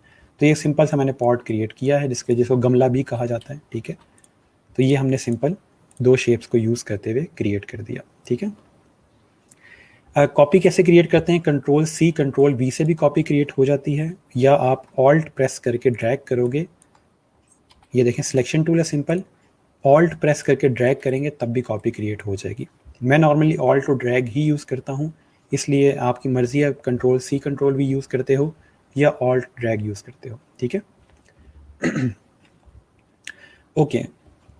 अब इसी चीज़ों को यूज़ करते हुए आप काफ़ी कुछ क्रिएट कर सकते हैं। अब हम थोड़ा सा शेप चेंज करते हैं, रेक्टेंगल की जगह हम कोई और शेप लेके आते हैं। कोई और शेप लाने के लिए आपने क्या करना है, रेक्टेंगल वाले टूल के ऊपर राइट क्लिक करेंगे तो यहाँ मज़ीद शेप्स दी हुई हैं। ठीक है, अगर आपसे राइट क्लिक करने से ये ऑप्शन नहीं आता जो कि यहाँ पर मौजूद है, तो आप दूसरा क्या तरीका यूज़ कर सकते हैं कि आप क्लिक करके रखेंगे थोड़ी देर लेफ़्ट क्लिक। ठीक है, थोड़ी देर लेफ़्ट क्लिक करके रखेंगे इसके ऊपर, तो आपको ये वाले ऑप्शंस दिखा देगा। क्योंकि कुछ बच्चों के पास इशू आता है कि राइट क्लिक करने से ये जो ऑप्शंस हैं ये नज़र नहीं आते, तो आप लेफ़्ट क्लिक थोड़ी देर करके रखोगे तो आपके सामने ये ऑप्शंस आ जाएंगे।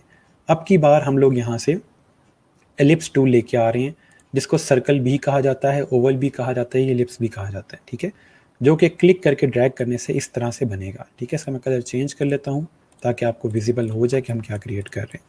अब ये शेप नॉर्मली डिज़ाइन में, ग्राफिक डिज़ाइन में कहीं भी यूज़ नहीं होती, ना ये कोई इतनी अच्छी लगती है। जो एक्चुअल शेप यूज़ होती है वो है आपका सर्कल, जो कि इस तरह से बनता है। ठीक है, ये हमने यहाँ पे एक सर्कल क्रिएट कर दिया।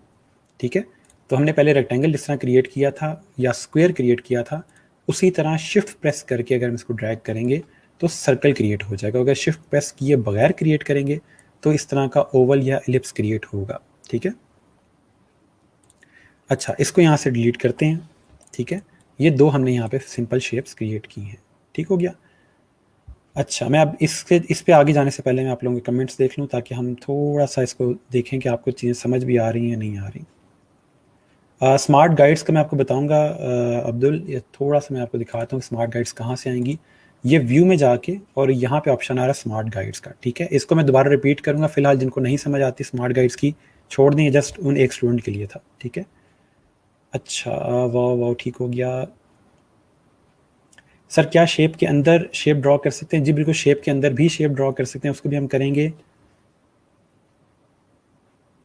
ठीक हो गया। सर शेप को अनडू के अलावा रिमूव कैसे करेंगे? आप सिंपल क्लिक करके डिलीट का बटन प्रेस करोगे तो रिमूव हो जाएगी।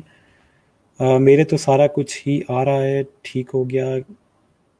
सर ये जो पॉट बनाया है इसमें 2 शेप्स यूज़ हुई, अगर हम इसको मूव करना हो तो अलग अलग मूव करेंगे दोनों शेप्स को? नहीं, दोनों को सिलेक्ट करके मूव कर सकते हैं, और अगर आप इसको एक शेप में कन्वर्ट करना चाहो तो वो कैसे करेंगे मैं आपको बताऊंगा। सर यहाँ से कॉपी करके वर्ड में कैसे कॉपी करते हैं? नहीं, इसको आप उठा के वर्ड में नहीं लेके जा सकते, ये टूल अलग है, इसमें अलग चीज़ें बनती हैं, वर्ड में काम अलग होता है। ठीक है, सर ये जेपेग फॉर्मेट में सेव होगा, अभी मैं करवाता हूँ सेव कैसे करना है, ठीक है। आप थोड़ी सी शेप्स देख लो फिर हम आगे चलते हैं। ये जो आपके छोटे छोटे सवाल हैं ना, ये लेक्चर के एंड में आपके क्लियर हो जाएंगे। अच्छा, selection tool and direct selection tool में सर्कल सिंगल कॉर्नर सिलेक्ट नहीं हो रहा,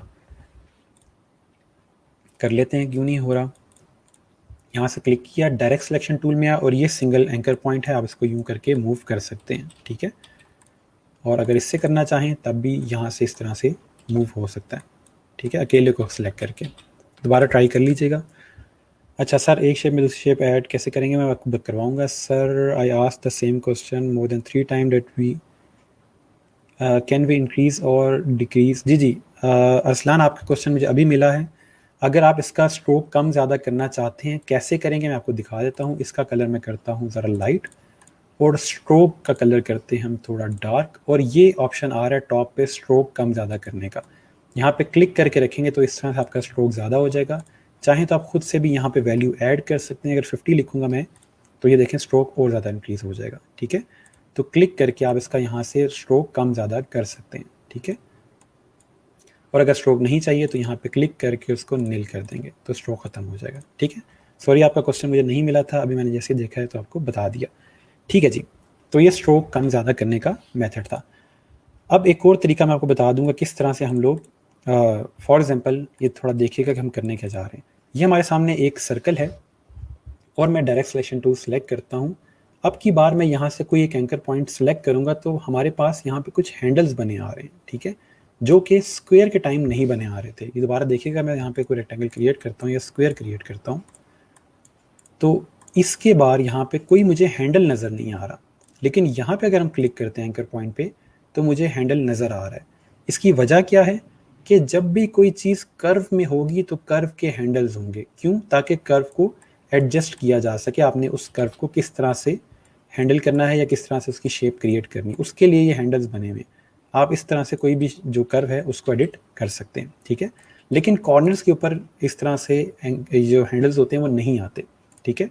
तो याद रहे, जो आपके पास ये एंकर पॉइंट्स जो कर्व के पास होंगे उस पर आपको हैंडल मिलेंगे इस तरह से इसको मूव करने के लिए, लेकिन जो कॉर्नर्स होंगे उस पर ये एंकर पॉइंट्स के साथ हैंडल नहीं आएंगे, ठीक है। अच्छा, उसके बाद आते हैं हम लोग यहाँ पे एक और ऑप्शन पे कि मैं एंकर पॉइंट को क्लिक करके और डिलीट का बटन प्रेस करता हूँ तो इस तरह से वो एंकर पॉइंट डिलीट हो जाएगा और आपकी शेप जो है वो हाफ हो जाएगी। क्यों? क्योंकि यहाँ पे जो हमारे सामने एंकर पॉइंट था ये वाला, इसके साथ जो पाथ थे वो डिलीट हो गए, क्योंकि पाथ दो एंकर पॉइंट से मिल के बनता है और अगर एक एंकर पॉइंट डिलीट हो जाए तो यहाँ पे आपस में ये पाथ क्रिएट कर लेंगे। और मैंने यहाँ पे डिलीट का बटन प्रेस किया तो ये पूरा एंकर पॉइंट यहाँ से चला गया और उसका फिल ख़त्म हो गया, ठीक है। और अगर यहाँ से हम डिलीट करेंगे तो ये इस तरह से डिलीट हो जाएगा, ठीक है।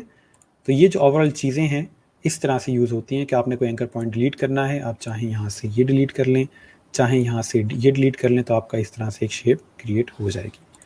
ओके, अच्छा, एक तो शेप क्रिएट करने का हमने मेथड देखा है कि यहाँ से क्लिक करके ड्रैग करते हैं तो शेप क्रिएट होती है। एक मेथड मैं आपको और बता दूं कि आप यहाँ से क्लिक करके शेप को सिलेक्ट किया और आप क्लिक करके ड्रैग नहीं करेंगे, हम क्लिक करके छोड़ देंगे तो वो हमसे पूछता है कि आपको इसका एग्जैक्ट साइज़ क्या चाहिए पिक्सल्स में। पिक्सल में इसलिए पूछ रहा है क्योंकि हमारा आर्ट बोर्ड का साइज़ ही पिक्सल्स में है, ठीक है। तो मैं यहाँ से इसको साइज़ कोई भी दे सकता हूँ। लेट से मैं इसको साइज़ देता हूँ 400 बाय 400 और ओके करता हूँ तो वहाँ पे उसने एक सर्कल क्रिएट कर दिया है जो कि 400 बाय 400 पिक्सल्स का है, ठीक है। तो एक तरीका ये है। अब इसी ऑप्शन को यूज़ करते हुए मैं आपके सामने एक चीज़ क्रिएट करूँगा और जब चीज़ क्रिएट हो जाएगी तो उसके बाद मैं आपको बताऊँगा कि चीज़ क्रिएट हुई कैसे है, ठीक है। तो जस्ट ये देखिएगा हम क्या करने जा रहे हैं। मैं यहाँ पे सिंपल एक रेक्टेंगल 2 सेलेक्ट कर रहा हूँ, इस पर क्लिक कर रहा हूँ और यहाँ से मैं इसको देता हूँ 500 बाय 500, ठीक है। वही चीज़ें जो हमने पढ़ी हैं। सिलेक्शन टूल में गया, ठीक है, इसको क्लिक किया और शिफ्ट प्रेस करके मैंने इसको रोटेट किया 45 के एंगल के ऊपर, ठीक है। जूम आउट कर रहा हूँ ताकि हमें शेप ज़्यादा क्लियर नज़र आए। इसको यहाँ ले आते हैं, ठीक हो गया। और उसके बाद हम क्या करने जा रहे हैं, दोबारा से यहाँ से एलिप्स टूल सेलेक्ट कर रहे हैं, क्लिक करके छोड़ देता हूँ और यहाँ से इसको मैं साइज़ देता हूँ 500 बाय 500। ओके किया इसको, और इसको यहाँ पे मैंने इस तरह से बिल्कुल यहाँ पे जहाँ पे इंटरसेक्ट कर रही हैं दोनों पॉइंट्स, ठीक है, यहाँ पे इंटरसेक्ट लिखा आ जाएगा। एक और आसान तरीका कर लेते हैं कि हम इसका स्ट्रोक ऑन कर लेते हैं, ठीक है, इस तरह से, ताकि हमें स्ट्रोक नज़र आ जाए। तो मैं क्या कर रहा हूँ, ये जो सेंटर पॉइंट है यहाँ तक आ जाए बिल्कुल, ठीक है। पहले मैं क्रिएट करता हूँ, फिर हम इसको देख लेंगे। और इसी की कॉपी क्रिएट करता हूँ इस तरह से, और अब इन सबको सिलेक्ट करके इसको ये कलर दिया और यहाँ से इसको ये कलर दे दिया, तो ये आपने यहाँ पे एक पहला हार्ट क्रिएट कर लिया, ठीक है, इस तरह से। अब कितने लोगों को समझ आया कि हमने किया क्या है और कितनों को समझ नहीं आया कि क्या हुआ है, मैं तब तक आपके कमेंट्स देख लेता हूँ। अच्छा जी, सर स्क्वायर शेप में कॉर्नर को राउंड करने के लिए सिंगल कॉर्नर सेलेक्ट नहीं हो रहा, ये देख लें कैसे होगा। यहाँ पे सिंपल रेक्टेंगल क्रिएट कर रहा हूँ आपके लिए, और डायरेक्ट सिलेक्शन टूल से आपने यहाँ से क्लिक करना है, या इस पर क्लिक करना है, अगर इसको राउंड करना है तो दोबारा इसको सिलेक्ट करना है और यूँ उसको मूव करना है, ठीक है। अच्छा, इस पे वापस आते हैं। सर्कल को हाफ कैसे करते हैं, सिंपल एंकर पॉइंट पे क्लिक करके डिलीट का बटन प्रेस करेंगे तो वो डिलीट हो जाएगा। अच्छा, कुछ लोगों को समझ आ गया है, लव यू टू सर। नहीं है, बिल्कुल आपके लिए नहीं है, ठीक है, ठीक है। कुछ लोगों को समझ आ गया, मुझे पता है कुछ को समझ नहीं आया, वो बैठ के शर्मा रहे होंगे, लेकिन मैं दोबारा बता देता हूँ हमने क्या किया है। हमने यहाँ सिंपल रेक्टेंगल टूल सेलेक्ट किया, उस पर क्लिक किया, मैंने एक ही साइज सबके लिए रखा 500 बाय 500, ठीक है। ओके किया तो यहाँ पे इस तरह से शेप क्रिएट होगी, ठीक है। अब मैंने क्या किया, इसको सिंपल 45 के एंगल पे रोटेट कर दिया, ठीक है। दोबारा से एक मैं यहाँ से इलिप्स टूल लेके आ रहा हूँ, क्लिक करके छोड़ रहा हूँ और 500 बाय 500 यहाँ पे उसको साइज दे रहा हूँ। ओके किया तो इस तरह से मेरे सामने एक शेप क्रिएट हो जाएगी। इस शेप को मैं बिल्कुल रखूँगा हाफ, इस जो शेप है रेक्टेंगल वाली उसके ऊपर, हाफ शेप के बाहर, ठीक है, इस तरह से छोड़ दूंगा तो यहाँ आ जाएगी। और दोबारा इसकी कॉपी क्रिएट करूँगा और बिल्कुल सेम उसी तरह से इस साइड पे इसको रखूँगा यूँ, ठीक है। तो ये चीज़ बन जाएगी इस तरह से, और ये पूरा एक आपके सामने हार्ट शेप क्रिएट हो जाएगी, ठीक है। अब मसला क्या है कि मैं जब इसको मूव करता हूँ तो ये देखें इस तरह से मूव हो रहे हैं। मैं ये चाहता हूँ कि मैं जब भी इसको मूव करूँ ये अकेला पूरे का पूरा मूव हो। तो एक तरीका तो ये मैं सबको सिलेक्ट करूँ और फिर मूव करूँ, ठीक है। दूसरा तरीका क्या है कि इस सबको सिलेक्ट करके राइट क्लिक करेंगे और यहाँ से इसको ग्रुप कर देंगे, ताकि ये पूरा एक ही ऑब्जेक्ट बन जाए। टेक्निकली ये एक ऑब्जेक्ट नहीं है, ये मल्टीपल ऑब्जेक्ट्स का ग्रुप है, लेकिन फिलहाल हम इसको एक ही ऑब्जेक्ट कह रहे हैं, ठीक है। तो ये अब देखें मूव हो रहा है। अगर मैं इस पर राइट क्लिक करके इसको यहाँ से अनग्रुप करता हूँ तो ये देखें अलग अलग हो जाएंगे वापस। अगर दोबारा सेलेक्ट करके इसको ग्रुप करता हूँ तो अब जस्ट एक क्लिक से इस तरह से मूव हो सकेगा। तो वो जो स्टूडेंट पूछ रहे थे कि हमने किस तरह से इसको यूज़ करना है, तो ये उसका मेथड है, ठीक है। अच्छा जी, वापस आते हैं। Sir zoom in zoom out again बता दें। ऑल्ट से जूम इन और जूम आउट होगा, आपके जो माउस व्हील है ऑल्ट प्रेस करके उससे हो जाएगा। अच्छा, माइट भी इनके ओल्ड ऑप्शंस हैं उनके ऊपर राउंडेड कॉर्नर्स यूज़ नहीं हो रहे शायद। 2013 और 2015 में बाउंडिंग बॉक्स का ऑप्शन यहाँ पे नहीं आ रहा होगा।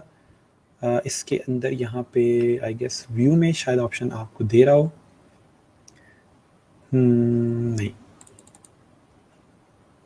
यहाँ से ट्राई कर लीजिएगा कॉर्नर विजिट से, ठीक है। इससे देख लीजिएगा अगर ये आपको शो कॉर्नर विजिट दे रहा है तो उस पर क्लिक कीजिएगा, उससे आपके कॉर्नर विजिट्स आ जाएंगे, ठीक है। अच्छा, ठीक हो गया, जूम इन जूम आउट हो गया। सर इस हार्ट का कलर ब्लैक कर दें, ठीक है, ये आपके लिए, ये लें जी, ये वाला आपके लिए। अच्छा, फिर रिपीट कर दें, हमने रिपीट कर लिया, ठीक है। Clear for practice. सर कल ऑफ होगा, आज का लेक्चर हम 2 दिन सैटरडे 9 AM तक वॉच कर सकते हैं। ये जो वॉच करने वाला या लेक्चर को रखने वाला क्राइटेरिया है हेड ऑफिस रखता है, इसमें मेरा कोई अमल दखल नहीं है, उन पे डिपेंड करता है। अच्छा, सिलेक्शन और डायरेक्ट सिलेक्शन मैंने डिफरेंस आपको बताया है, लेक्चर दोबारा देखिएगा, उससे आपको क्लियर हो जाएगा।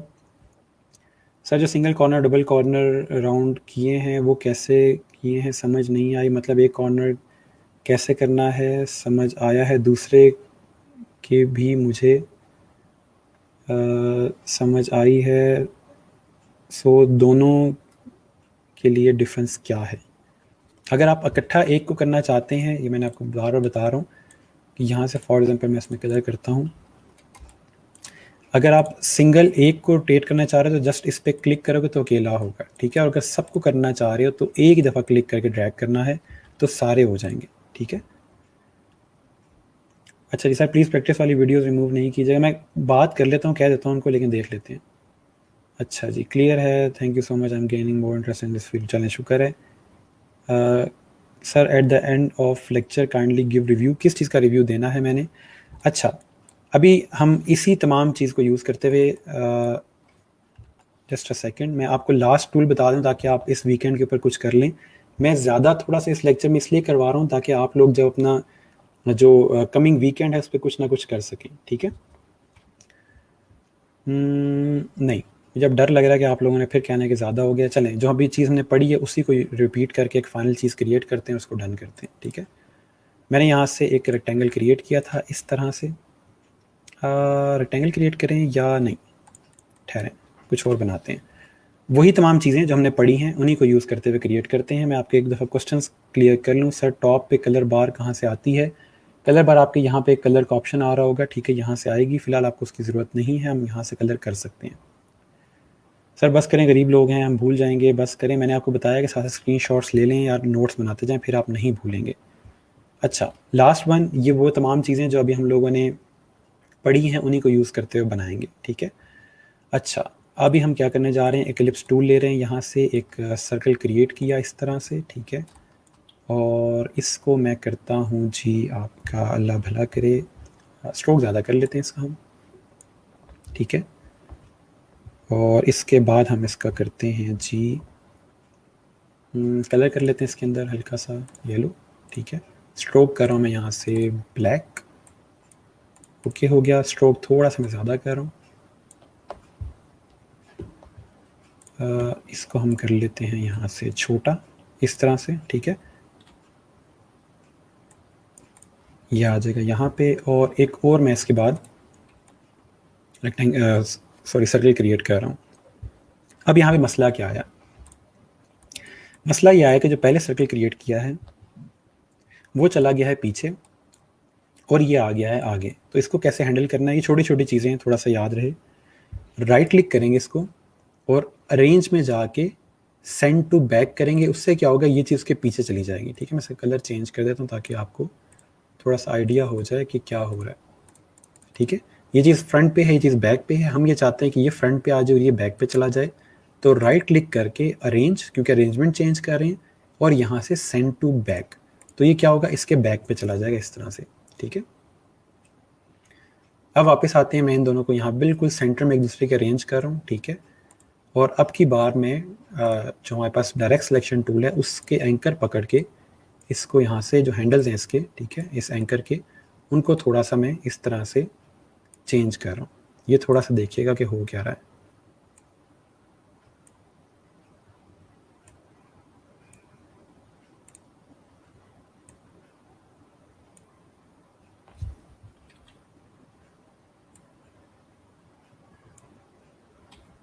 थोड़ा सा प्ले करेंगे जब तक हमें फाइनल शेप नहीं मिल जाती।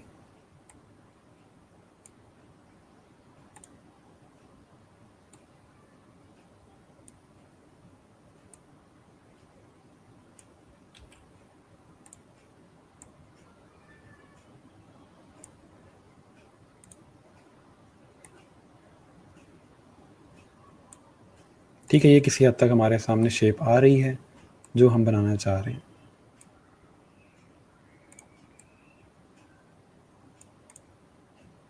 इसके साथ हम यहाँ से और इसको रिमूव कर लेते हैं।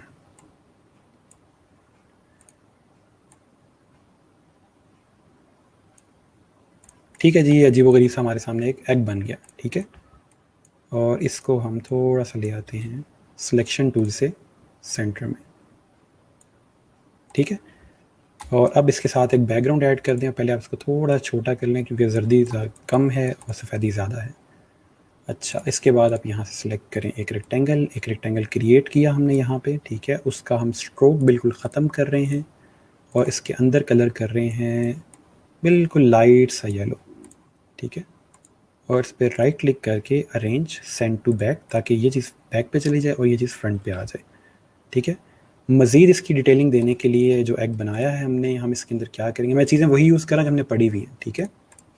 राइट क्लिक करके एलिप्स टूल यहाँ पे क्रिएट किया, इसका स्ट्रोक मैं कर रहा हूँ ज़्यादा, ठीक है, और स्ट्रोक का कलर कर रहा हूँ वाइट, फुल वाइट, ठीक है, और फिल कर रहा हूँ बिल्कुल नील।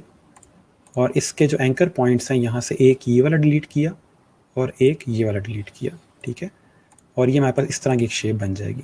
इसको फुल छोटा करके मैं यहाँ पे इसके अंदर लेके आ रहा हूँ और यहाँ पे रख रहा हूँ, ठीक है। तो ये हमारे सामने, इसको थोड़ा स्ट्रोक कम कर लेंगे, ठीक है जी। तो ये हमारा एक पहला एग बन गया। तो ये दिखाने का मकसद ये था कि आप इलस्ट्रेटर के अंदर अंडा भी बना सकते हैं, ठीक है, just for the irony. Okay, अब हमने फाइनल इसको एक्सपोर्ट करना है या सेव करना है कि मैं अब ये फाइल कहीं पोस्ट करना चाहता हूँ या इंटरनेट पे कहीं शेयर करना चाहता हूँ, तो वो कैसे होगी, ताकि आप लोग जो अपना पहला काम करो वो मुझे दिखा भी सकें। तो उसके लिए आपने करना क्या है, आपने फाइल में जाना है, ठीक है, और यहाँ से एक्सपोर्ट में जाके एक्सपोर्ट एज करना है, ठीक है। मल्टीपल ऑप्शन है फाइल को सेव करने के, एक्सपोर्ट करने के, मैं सबसे ईजी वाला आपको बता रहा हूँ कि फाइल में एक्सपोर्ट में जाके एक्सपोर्ट एज, ठीक है, और अपनी फाइल का आप यहाँ पे नाम रखोगे और यहाँ से आपने सेलेक्ट कर लेना है PNG या JPEG, ठीक है। ये क्यों कौन सा सेलेक्ट होता है ये आगे चल के हम देखेंगे, फिलहाल आपको जस्ट समझाने के लिए JPEG या PNG में से कोई भी सिलेक्ट कर लीजिएगा। फिलहाल हम JPEG कर रहे हैं और यहाँ से आपने सेलेक्ट करना है यूज़ आर्टबोर्ड, ठीक है। यूज़ आर्टबोर्ड क्यों करते हैं ये भी हम कमिंग लेक्चर्स के अंदर पढ़ेंगे, ठीक है, लेकिन अभी फ़िलहाल आपने इसको यूज़ आर्टबोर्ड करना है और एक्सपोर्ट कर देना, ठीक है। ये आपसे कुछ इस तरह के क्वेश्चंस करेगा, इसको भी फ़िलहाल ऐसे ही डिफ़ॉल्ट रहने दीजिएगा, कोई चेंज करने की ज़रूरत नहीं है इसमें, और इसको यहाँ सिंपल ओके कर दें, ठीक है। और फिर उसके बाद आप लोगों ने वापस अपने जहाँ पे आपने इसको सेव किया है ओपन करेंगे तो ये आपका पहला जो आपने अंडा बनाया है वो आपके सामने इस तरह से आ जाएगा, ठीक है। अब अगर देखें हम लोग तो हमने क्या किया है, फाइल एक्सपोर्ट किया। याद रहे कि ये एडिटेबल नहीं है, इसको एडिट नहीं किया जा सकता। तो क्या करना है कि मैं इस फाइल को बाद में एडिट करने के लिए सेव कैसे करूँगा, फाइल में जाऊँगा और सेव, या आप Ctrl+S प्रेस करेंगे उससे भी सेव हो जाएगी। तो मैंने क्या किया, अब की बार मैं इसको सेव करूँगा एडोब इलस्ट्रेटर के ऑप्शन में, ठीक है। एडोब इलस्ट्रेटर हो गया, मल्टीपल ऑप्शंस दी हुई है लेकिन फिलहाल एडोब इलस्ट्रेटर ही रखेंगे, फाइल का नाम रखेंगे और इसको यहाँ से हम सेव कर देंगे। फिर ये मल्टीपल क्वेश्चंस दे रहा है हमें या ऑप्शंस दे रहा है, कुछ नहीं चेंज करना, इसको यहाँ से ओके कर देना, ठीक हो गया। और अब वापस आके देखेंगे तो एक इस तरह की फाइल हमारे सामने बन जाएगी। ये वो फाइल है जो एडिट हो सकती है, ठीक है, ये एडिट नहीं होगी, ये फाइल एडिट हो सकती है। तो कोशिश करें कि जब आप डिज़ाइन कर रहे हो तो साथ साथ अपनी फाइल सेव करते जाएं, ठीक है। अब वापस आते हैं हम लोग आपके कमेंट्स पे, अगर कोई क्वेश्चन हो तो पूछ लें, फिर हम आगे इसको क्लोज़ करते हैं और मैं सर हारून को कहता हूँ कि उन्होंने आपके साथ चीज़ें डिस्कस करनी है वो डिस्कस कर लेंगे, ठीक है। मैं अभी कमेंट्स देख रहा हूँ, अभी से आगे हमने और कुछ नहीं करना, बाकी चीज़ें इंशाल्लाह मंडे को करेंगे, इन चीज़ों को आपने अप्लाई करना है अपने पास।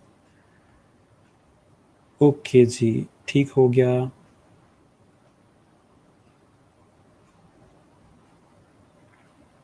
बच्चों ने बहुत मिले टीचर से अंडे, जी बिल्कुल, अगर काम ऐसा करेंगे तो मिलेंगे। अच्छा जस्ट अ सेकेंड,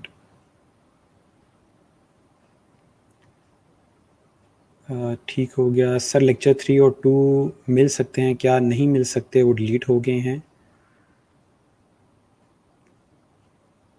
ठीक है जी,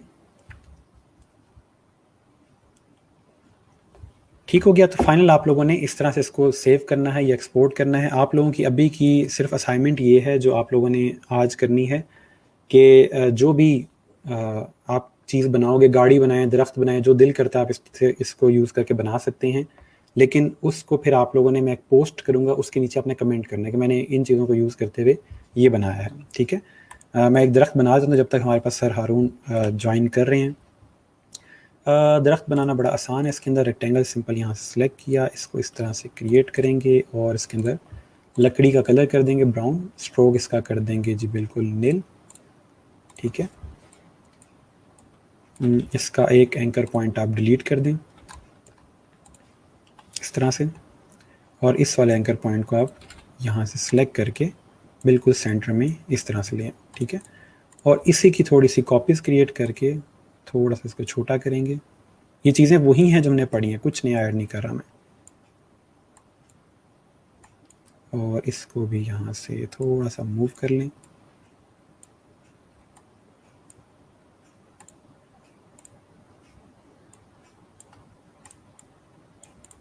ठीक हो गया। और उसके बाद इसके बैक पे आप इस तरह से एक सर्कल क्रिएट कर लें, जिसको आप कलर दे देंगे ग्रीन, ये वाला, कि ये ठीक है। और इस पर राइट क्लिक करके अरेंज सेंड टू बैक। ठीक है जी, ये सिंपल सा आपका इस तरह से ट्री बन जाएगा। जितना मर्जी इसको बड़ा कर लें। ठीक है जी, इस तरह की छोटी छोटी आप शेप्स क्रिएट कीजिएगा ताकि आपको ओवरऑल आइडिया हो जाए। ओके जी, मैं आपके कमेंट्स क्लियर करता हूँ और उसके बाद हम सर हारून को बुला लेते हैं। मैं ट्री बनाऊंगा, नो क्वेश्चन फॉर टुडे। एक कॉर्नर और सारे कॉर्नर वाली बात समझ नहीं आई सर जी। एक कॉर्नर आपने सेलेक्ट करना है तो उस पर क्लिक करके आपने अकेला कॉर्नर सेलेक्ट कर लेना है। और अगर आपने मल्टीपल कॉर्नर सेलेक्ट करने हैं, एक कॉर्नर ठहरा मैं दोबारा करवा देता हूँ। ठीक है जी, ये आपके सामने ऑप्शन है सारी। ठीक है, डायरेक्ट सिलेक्शन टूल से अगर आप इकट्ठे सारे कॉर्नर करना चाह रहे हो तो सिंपल क्लिक किया और किसी भी कॉर्नर से यूँ ड्रैग कर दोगे तो सारे कॉर्नर राउंड हो जाएंगे। अकेले को करना है तो अकेले पे क्लिक करना है, उससे उसका कलर चेंज हो जाएगा और फिर आप उसको इस तरह से मूव कर सकते हैं। अच्छा, ये क्लियर है सर। मैं जब ये वर्क ट्राई करूँगी तो कुछ समझ नहीं आएगा तो आपसे किस तरह पूछ सकते हूँ? इनबॉक्स में आपसे पूछ सकती हूँ? जी, आप लोगों में से किसी को भी कोई चीज़ समझ ना आए, जब आप लोग ये सारा कुछ अप्लाई कर रहे हो, तो आप मुझे स्क्रीनशॉट सेंड कर सकते हैं इनबॉक्स में, या अपनी स्क्रीन की वीडियो बना के सेंड कर सकते हैं। जिस तरह भी आप चाहें मुझे ओवरऑल चीज़ें सेंड कर सकते हैं। ठीक है सर, डोरेमोन बन सकता है? जी बिल्कुल बन सकता है, आप ट्राई करें बनाना। सर इसमें मल्टीपल सर्कल यूज़ करें? मल्टीपल सर्कल आप चाहें तो यूज़ कर सकते हैं, कहाँ पे यूज़ करने हैं वो मुझे बताएं। एक कॉर्नर डिलीट करना बता दें। एक कॉर्नर डिलीट करना, क्लिक करके यहाँ से एक कॉर्नर को सिलेक्ट करेंगे यानी कि एंकर पॉइंट को, और डिलीट का बटन प्रेस करेंगे तो आपका कॉर्नर डिलीट हो जाएगा। ठीक है सर, ट्राइंगल कैसे क्रिएट करेंगे? ये सामने हमारा ट्राइंगल क्रिएट हो गया है। उसको यहाँ से आप एंकर पॉइंट को मूव कर सकते हैं जैसे बाकियों करते हैं। ठीक है, आप इस सर्कल की जगह यहाँ पर ट्राइंगल भी कर सकते हैं। सर मैंने आपके साथ ट्राई भी किया, गुड, ज़बरदस्त। यहाँ तक अगर चीज़ें क्लियर हैं तो कमेंट्स में क्लियर लिख दें, मैं ताकि मुझे आइडिया हो जाए कि आपको चीज़ें कुछ समझ आ रही हैं। माइट भी आज की मेरी स्पीड थोड़ी सी ज़्यादा हो, क्योंकि मैं चाह रहा था कि वीकेंड पे हम चीज़ें कवर कर लें। जो वीकेंड आ रहा है उस पर सारा कुछ ट्राई भी कर लें। ठीक है, आगे कमिंग लेक्चर्स के अंदर चीज़ें थोड़ी स्लो रखेंगे क्योंकि चीज़ें टेक्निकल हो जाएंगी। अभी मैं आपको दिखा दूँ कि हमने क्या कुछ कवर कर लिया है। यहाँ पर अगर हम देखें तो हमने आर्ट बोर्ड वगैरह में से इनमें से काफ़ी चीज़ें कवर कर ली हैं, बट इंशाल्लाह मंडे को देखेंगे क्या कुछ कवर हो गया और क्या कुछ रहता है। ठीक है, अभी मैं यहाँ से आपके जो लैब मैनेजर हैं उनको ऐड करता हूँ, उन्होंने आपसे कुछ चीज़ें डिस्कस करनी है। जस्ट यहाँ से मैं इसका व्यू चेंज करूँ ताकि हम लोग उनको बुला सकें।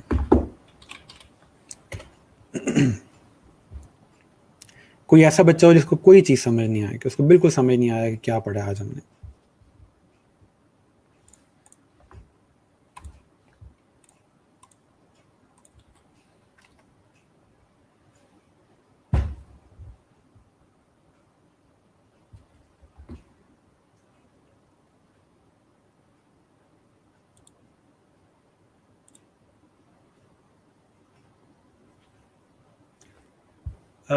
सर क्या लोगो इससे बनाए जा सकते हैं? जी बिल्कुल, लोगो बनाएंगे हम लोग।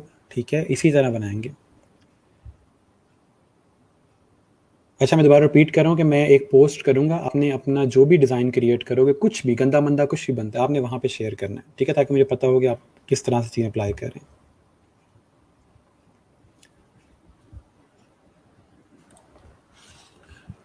ओके जी सर, हारून ने हमें ज्वाइन कर लिया है। मैं उनको यहाँ से लाइव कर रहा हूँ। बिल्कुल लोगो बनाएंगे हम लोग। ठीक है, इसी तरह। अस्सलाम वालेकुम। रिपीट कर रहा हूँ कि मैं एक पोस्ट करूँगा, आपने अपना जो भी डिज़ाइन क्रिएट करोगे, कुछ भी गंदा मंदा कुछ भी, आपने ठीक है, ताकि मुझे पता हो कि आप किस तरह से बना रहे हैं।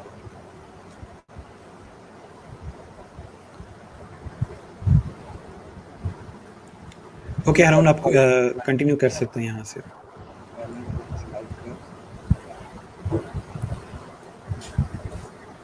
ओके सर, क्या मुझे सुन सकते हैं आप इस वक्त?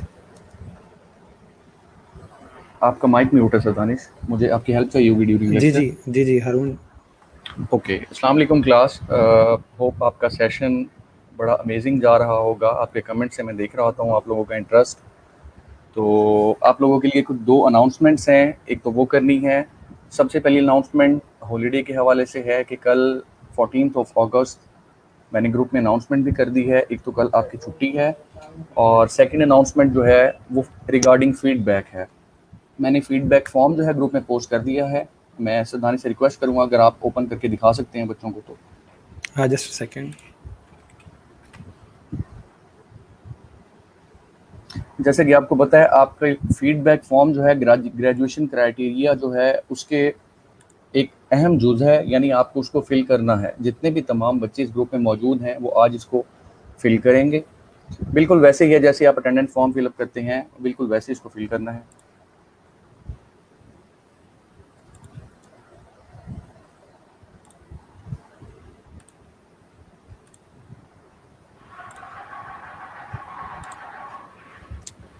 आई गेस अब ओके, शो हो रहा होगा। ये ओके, ये फॉर्म आपके सामने है, बिल्कुल अटेंडेंस फॉर्म की तरह ही है। इसके अंदर आपने अपना नेम लिखना है, अपना CNIC नंबर लिखना है विदाउट डैशेस। अच्छा, बीच में 3 चीज़ें इंपॉर्टेंट हैं जो मैं आपको बताता चलूँ। सबसे पहले आपसे पूछा जाएगा ट्रेनर के बारे में फीडबैक दें, लैब मैनेजर के बारे में फीडबैक दें, and third one is SNE system network engineer के बारे में फीडबैक दें। तो अक्सर बच्चों को नेम्स नहीं पता। जो लैब मैनेजर नेम सेलेक्ट करना है वो आपने सेलेक्ट करना है मोहम्मद हारून मुनीर।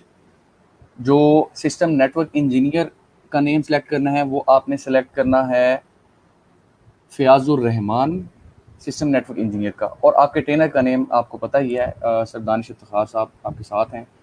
और ये जो फीडबैक के क्वेश्चंस हैं इनमें नंबरिंग दी हुई है 1 2 3 4 5। जो 1 है वो फॉर द लीस्ट है और जो 5 है वो फॉर द मोस्ट है। यानी कि आपकी नंबरिंग 1 2 3 4 5 ग्रेडिंग आप हमें जिस हिसाब से देंगे, आपका फीडबैक हमारे लिए बहुत इंपॉर्टेंट होता है और इसी की बेस के ऊपर हम अपने आप के अंदर इम्प्रूवमेंट्स लेके आते हैं।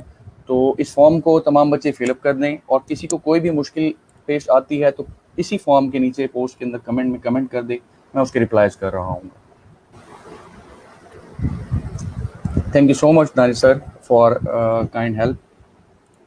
आप कंटिन्यू कर सकते हैं सर। ओके, थैंक यू हारून।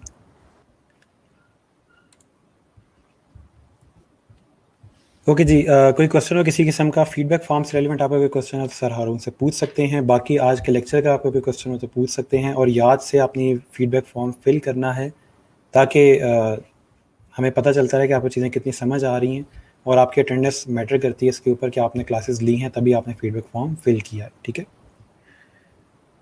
अच्छा, 1 फॉरवर्ड और 5 फॉरवर्ड मैं बता दूं कि 5 का मतलब ये है कि सब कुछ अच्छा है और 1 का मतलब है कि कुछ भी अच्छा नहीं है। ठीक है, ये नहीं करना। मैं आपको बता दूं कि एक दफ़ा मेरे पास एक स्टूडेंट था और उन्होंने क्या किया कि इसको 1 करते रहे कि सर 1 नंबर पढ़ाया आपने, सर क्या ज़बरदस्त 1 1, वो सारा कुछ 1 कर दिया और मेरी सारी रेटिंग ख़राब होगी। तो ये सिंपल मार्क्स की तरह है कि 5 आउट ऑफ 5 के सब कुछ अच्छा है और 1 आउट ऑफ 5 के कुछ भी अच्छा नहीं, और फिर इसके दरमियान में जो बाकी नंबर्स आते हैं। ठीक है, तो 5 इज़ मैक्सिमम और 1 इज़ मिनिमम। ठीक है। ओके सर, मैंने लेक्चर थोड़ा लेट लिया है, मुझे समझ नहीं आई, अब मैं क्या कर सकता हूँ? आप वीडियो दोबारा देख लीजिएगा।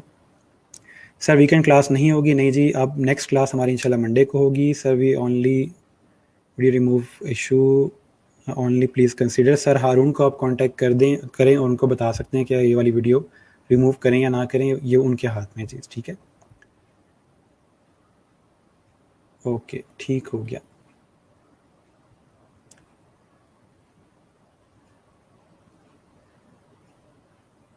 मैंने फीडबैक में जो नंबर्स हैं उनका आपको बता दिया है कि 5 इज़ मैक्सिमम, ठीक है, और 1 इज़ मिनिमम। इससे ज़्यादा मैं फीडबैक का बता नहीं सकता, वरना वो कहेंगे बच्चों से खुद फिल करवा रहे हैं, तो वो उसका मकसद ख़त्म हो जाता है।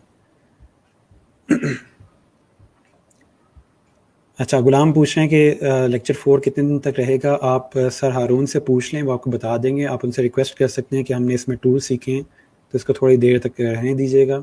तो मैं भी सर हारून से पूछ लेता हूँ अगर पॉसिबल हुआ ये। ठीक है, ओके जी, इसको मैं यहाँ से क्लोज़ कर रहा हूँ। इंशाल्लाह फिर मंडे को हम आगे टूल को कंटिन्यू करेंगे।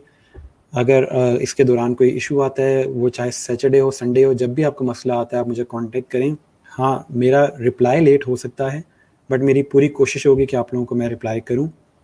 असाइनमेंट सिर्फ आप लोगों के लिए ये है कि आप लोगों ने जो आज सीखा है उस सबको इम्प्लीमेंट करें और कोशिश करें उससे कोई चीज़ें क्रिएट करें, चाहे जो हमने क्लास में पढ़ी हैं उसी को क्रिएट कर लें, या आपके माइंड में कोई और चीज़ है, कोई गाड़ी बनाना चाहता है, कोई बादल सूरज सीनरी क्रिएट करना चाहता है, कुछ भी माइंड में आता है, अपनी शक्ल क्रिएट करना चाहते हैं, जो मर्ज़ी क्रिएट करें, ठीक है। टूल्स किसी हद तक आपको समझ आ गए हैं और उन्हीं को यूज़ करते हुए आपने चीज़ बनानी है, ठीक है। लैब मैनेजर का नाम है, आपको बता दिया है, हारून नाम है लैब मैनेजर का, ठीक हो गया। नेम रिपीट कर दें सर, थर्ड फ़याज़ुर रहमान नाम है आपके SNE का, ठीक है। वीडियो के अंदर तमाम चीज़ें मौजूद हैं, मैंने हाईलाइट करके भी दिखा दिया था। सर आज कौन कौन से टूल पढ़ाए हैं आज? बच्चे अब आप वीडियो दोबारा देख लीजिएगा, इतना टाइम नहीं है कि मैं सारा कुछ दोबारा रिपीट करूं। लेट ना ज्वाइन किया करें, टाइम पे क्लास स्टार्ट होती है और टाइम पे ही आया करें। फीडबैक आप लोगों की हिडन होगी, मैं आपकी कोई फीडबैक कुछ नहीं देखूंगा, आपका जो दिल करता है उस फीडबैक के अंदर कहें, कोई मसला नहीं है, ठीक है। ओके जी, एक्सपोर्ट कैसे करते हैं? वीडियो में सेव है, वीडियो दोबारा देख लीजिएगा, ठीक है। अच्छा अरसलान, आपने तो पहले ही पूछा था कि क्या स्ट्रोक एक से ज़्यादा यूज़ कर सकते हैं। नॉर्मली स्ट्रोक एक ही होता है, एक शेप का। अगर आप मल्टीपल स्ट्रोक्स देने हैं तो उसका मेथड हम आगे चल के देखेंगे, वो थोड़ी सी डिफ़िकल्ट या समझ लें कि टेक्निकल चीज़ है। काम हो जाता है लेकिन वो थोड़ी सी डिफ़िकल्ट या डिफरेंट चीज़ है, वो मैं करवा दूंगा आपको, कर सकते हैं, ठीक है। ओके जी, ठीक है अदनान, वीडियो दोबारा देख लें, आपको आइडिया हो जाएगा हमने क्या कुछ पढ़ा है आज, ठीक है। मैं इसको यहाँ से क्लोज कर रहा हूँ। मंडे को इंशाल्लाह दोबारा क्लास होगी, तब तक अपना ख्याल रखिएगा, दुआ में याद रखिएगा। अल्लाह हाफिज़।